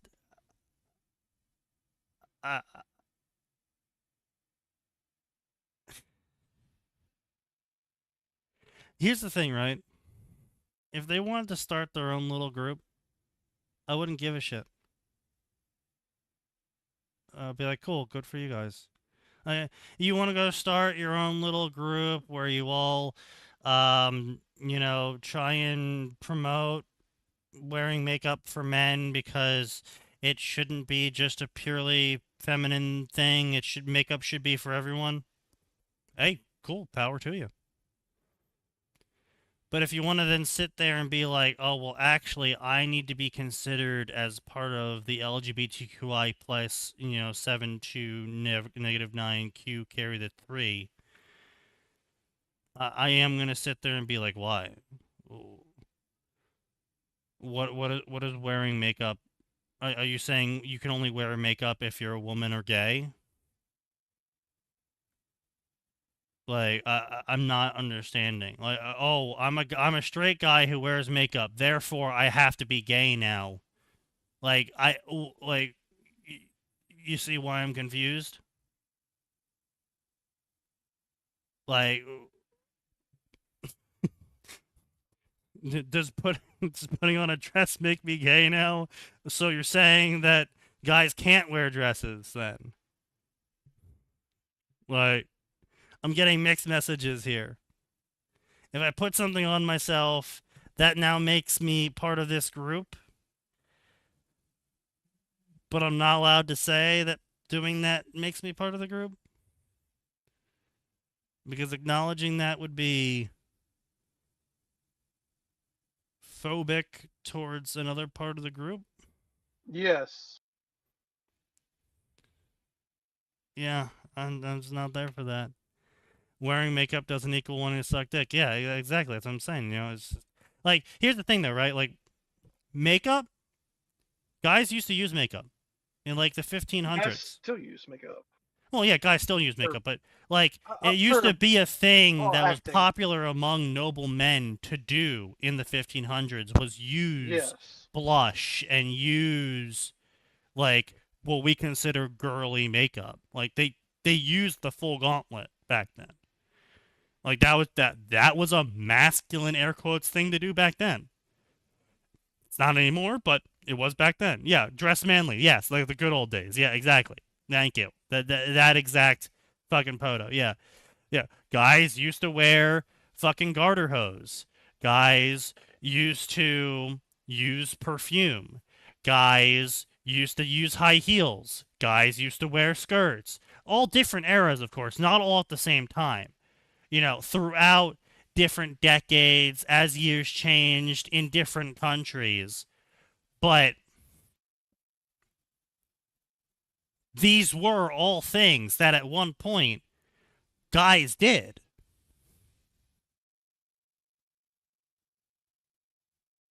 They just don't anymore. Not in the current American society, at least. Where we are in this time period, in this exact place. They don't. And there's nothing wrong with it either way. It's just, I don't see what it has to do with the genitalia you like. I think it's weird that you're trying to attach what clothes you wear to the genitalia you like. I just think it's weird. Because it's a costume, Sneaky. I know, that's my point! It's a fucking costume! They have reduced the thing they want to be to a costume. Yeah, because it makes them unique. They want to be a clown. Yes. And then they get offended when you call them a clown. But there they are, putting on the clown makeup. Demanding special rights for clowns. But if you call them a clown, you're clownphobic. Of course. By the way, I also cross-post AO3. So yeah, anyone who is waiting for that moment, go ahead and mark off AO3 cross-post. It's an insult to the clowns. Well, you know.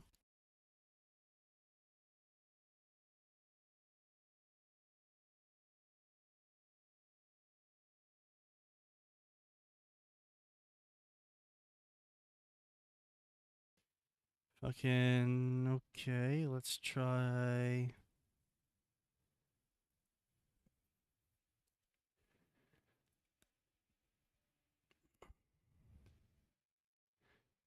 If we turn that all the way down. Excellent. Okay. That works.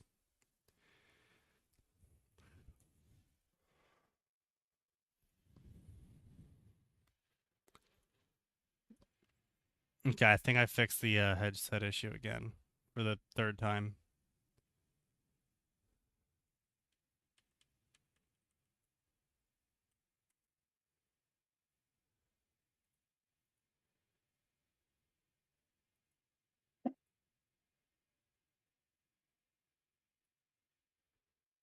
A male child getting their first pair of pants was a mini coming-of-age event? Yeah.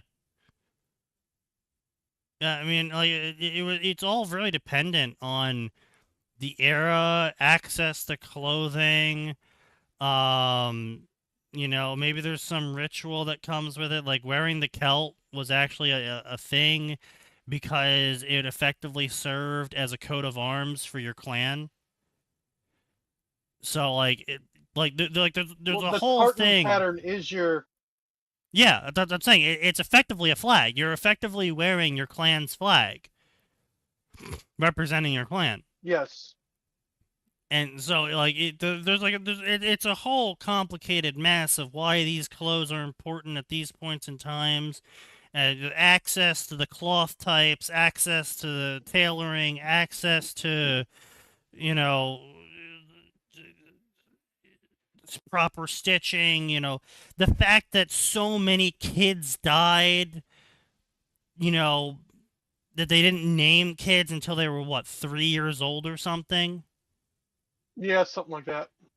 Like, yeah, of course they're not going to make little baby pants. They're going to make a fucking skirt, and they're going to make you wear the skirt until you're old enough to probably not die over the winter.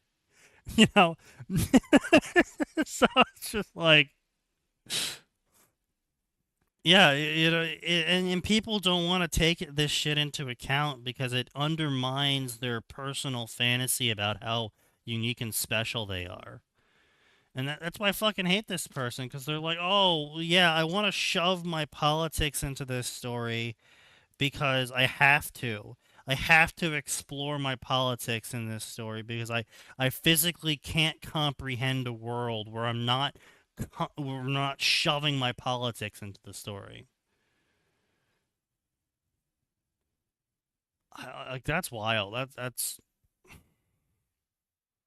I mean, we all saw chapter 1.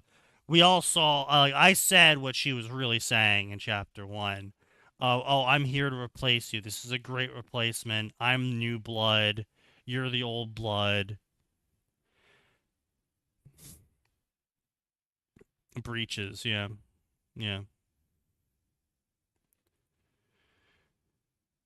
And then you have tons of people complaining about...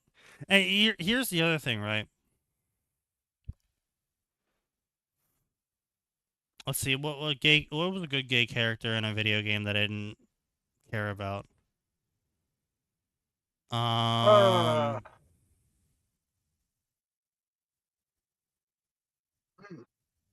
See, here's the problem, right? Is I've played tons of games with gay characters in them,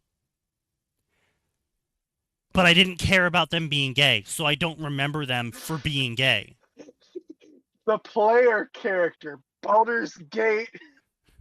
Baldur's was- Gate was- 3? Baldur's Gate 3, literally every character in the party. Judy! Thank you. Yeah, there we go. Judy. Yeah, that's a great example. Yeah, Judy. So, She's not gay. yes, she is. She does not fuck you unless you're playing a female V. That's what mods are for. So you can fix that. Yes, thank you for your enlightened opinion, Sign. Anyway, so enough about Sign being French. Let's talk about Judy.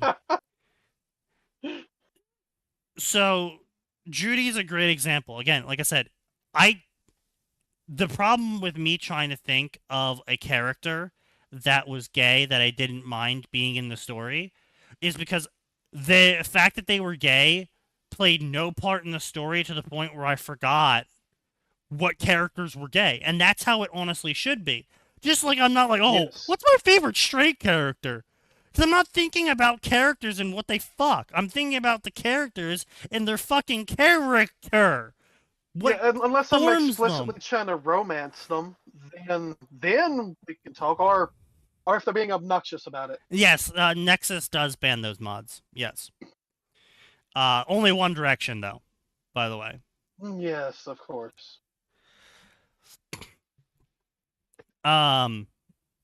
But if people are sitting there complaining about you being woke, explicitly naming woke, Mhm.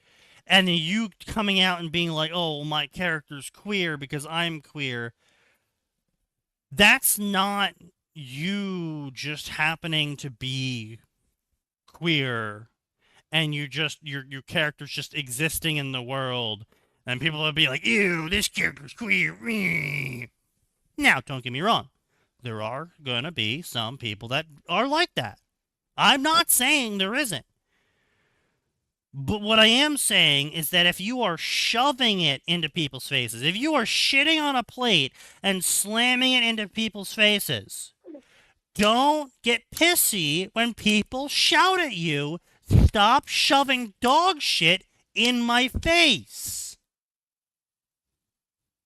Are you dog shitophobic? What's the matter with you?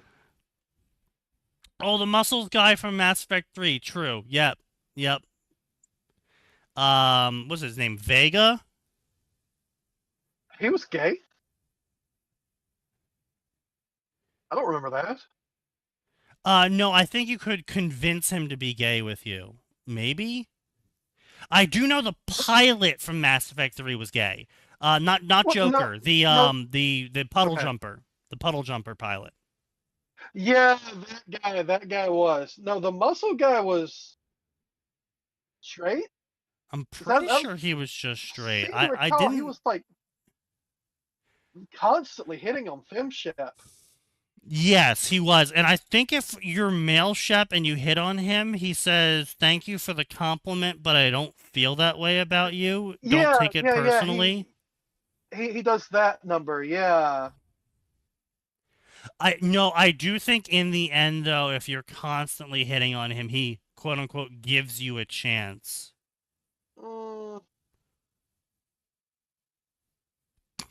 Yeah. Okay, femshep only. Okay. Yep, there we go. Okay. Oh, it was Caden. I was thinking of Caden. My bad. What? He's not gay. Yes. I'm pretty sure Caden has a gay... No.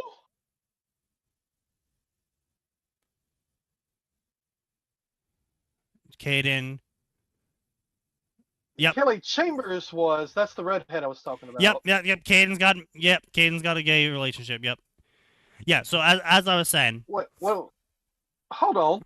yeah. Male or female? No. Kelly was pure female on female only in ME2. Nope. They changed it for ME3, I So guess. you have to no. You have to set up the romance into. It's a lot like tally, where if you don't pick the proper options from the previous games, she won't romance you. Period. In the further ones. Well, I thought you could just start ME2 without playing ME1 and romance Tally right out of the gate. You sort of can if you pick the right starter options. Because it still generates your starter options. You have to groom them first. Yeah. Right. That was okay. Yeah.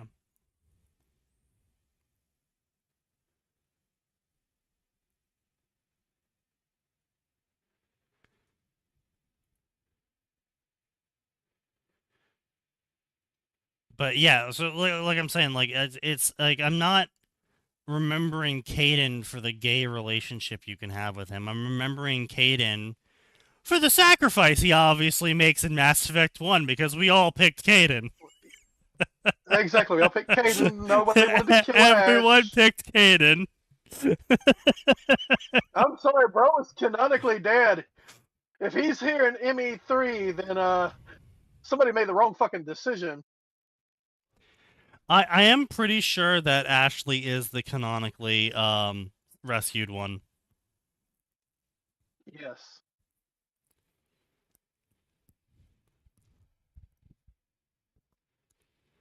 I remember Mass Effect 3 explicitly not having the ED romance. Well, no, ED gets romance. What are you talking about? No, Edie gets romanced by Joker. Yes, that's what I'm saying. Unfortunately. What are you guys talking about? Yeah, no, Edie gets romanced. Yeah, you didn't enjoy sitting in the cuck chair? But I thought you were a fan of Sign's stories.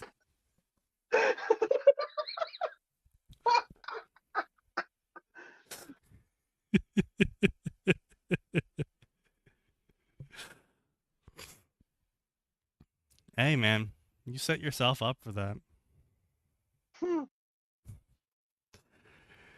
You should post this story on AO3. Look, AO3 is very friendly to readers, but the document editing system is inferior to FFN. I have never heard someone in my life say the document editing system in AO3 is inferior to FFN. That's some bullshit. I grew up with FFN. It's very friendly to authors. No, it's not. I understand many readers prefer AO3, but it's a hassle for me to post there. Uploading is a labor of love and not easy or fun. I will eventually post on AO3, but it won't be soon, and it will be slow. Okay. Wow, a bunch of people have translated the story. You can ask questions and submit fan art on my Artemis Girl Fiction Facebook page. There's also a Facebook group called the Official New Blood Fanfiction Facebook group.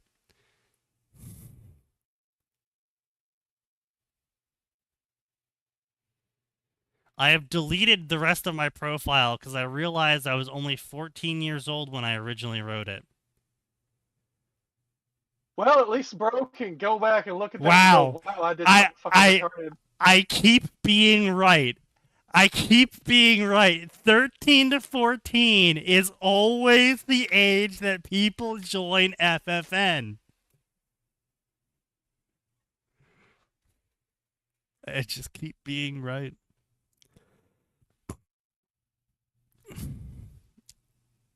You can find me on my really old other fanfiction under my live journal, Artemis Goddess. Yes, well, we see how you feel about yourself. Yes, you are either the Artemis girl or the Artemis goddess. Yes, you are definitely someone with a completely stable id. I could comment. Yes, indeed. Let's see, what other stories they got here? Well, they tried writing a story called Benefits. Only one chapter, also marked as completed. 9K words, Hermione times Draco. Meet Me in the Multiverse. A Tom Jr. Hermione Granger mass crossover soulmate fic. Hermione Ugh. times Cedric, Hermione times Cedric, Hermione times Draco, Hermione times Draco, Hermione times Tom Riddle Jr., Hermione Jesus. times Draco, Hermione times Regulus Black, Peak uh-huh. female author syndrome. Hermione times Salazar, Hermione times Snape, Hermione times Lucius. Oh, she gets spit roasted between Severus Lucius and Voldemort. That Another spit roast story. Hermione times Snape, Hermione times Draco, Draco, Lynch.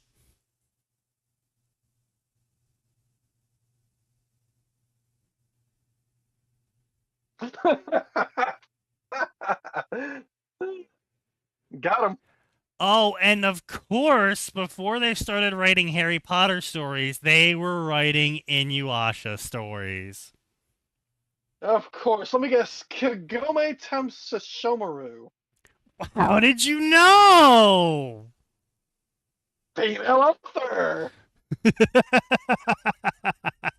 Oh, wait. I bet she also writes the canon pairing there of Rin times Sashomaru and doesn't do the time skip. Nope. Really? Nope. She just dropped. Nope. So before she wrote Inuyasha, do you want to guess what the next story is that she wrote a bunch for? Sailor Moon? Death Note featuring No. Nier. Yeah. Oh God, it's Impreg, isn't it? Nier? No, Nier. Here's a dude. Nier's a dude. Yep. It's a bunch of male on male yaoi shit. Nier is the guy who replaces L. Yep. Wow. Yeah, it's a bunch of yaoi.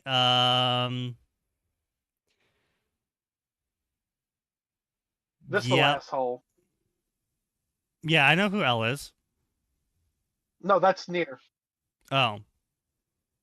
Really? Yes. Huh. That's Nier. This is L. Oh, my bad for getting them fucking confused. Right? They're fucking practically identical.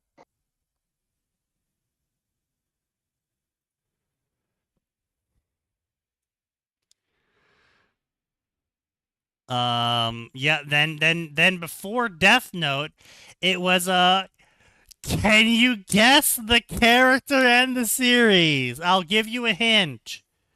Comic books. Comic books. As a female? Yes. Hmm. It's not gonna be something obscure.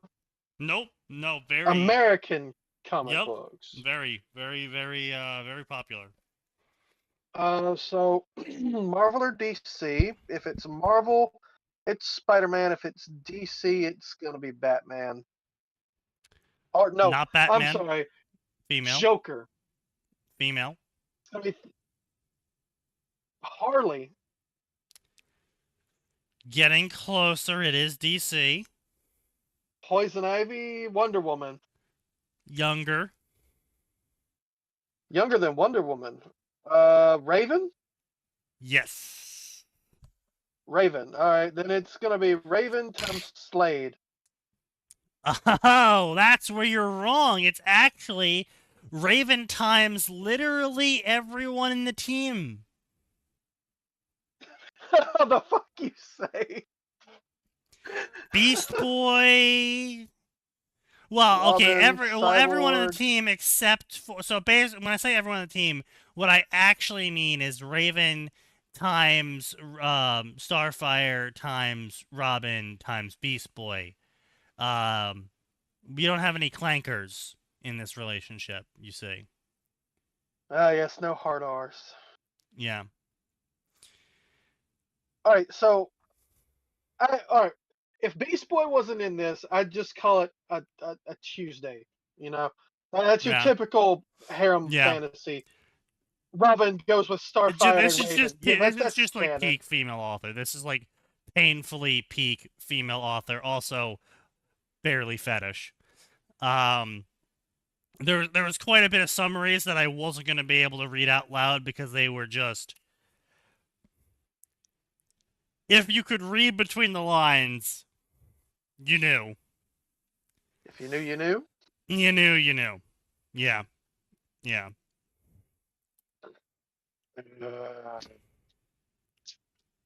Well, what'd you expect? Uncomfy age gap. Yep. Okay. Yep. Unfortunate, we did not get a bingo. But yeah, so that's that fucking author. That was it from them. Is they had in true classic fashion, they had objectification of male relationships. Mm-hmm. Incredibly uncomfortable age gaps and massive amounts of abusive relationship fetishization. Mm-hmm. Leading into female on female relationships and them announcing that they're now queer. Author, I seem to have noticed a pattern. Yeah. Is there something you'd like to tell us? So this is going to be another classic case of the entire thing is just fetish material, and they don't actually feel that way. They just get sexually gratified by imagining feeling that way, and so they mistake sexual gratification for identity. A classic L. Wow. Yeah. Sad how predictable they are. Anyway, we'll see everyone on Friday because we have another story to view. And there's always more. No. And it always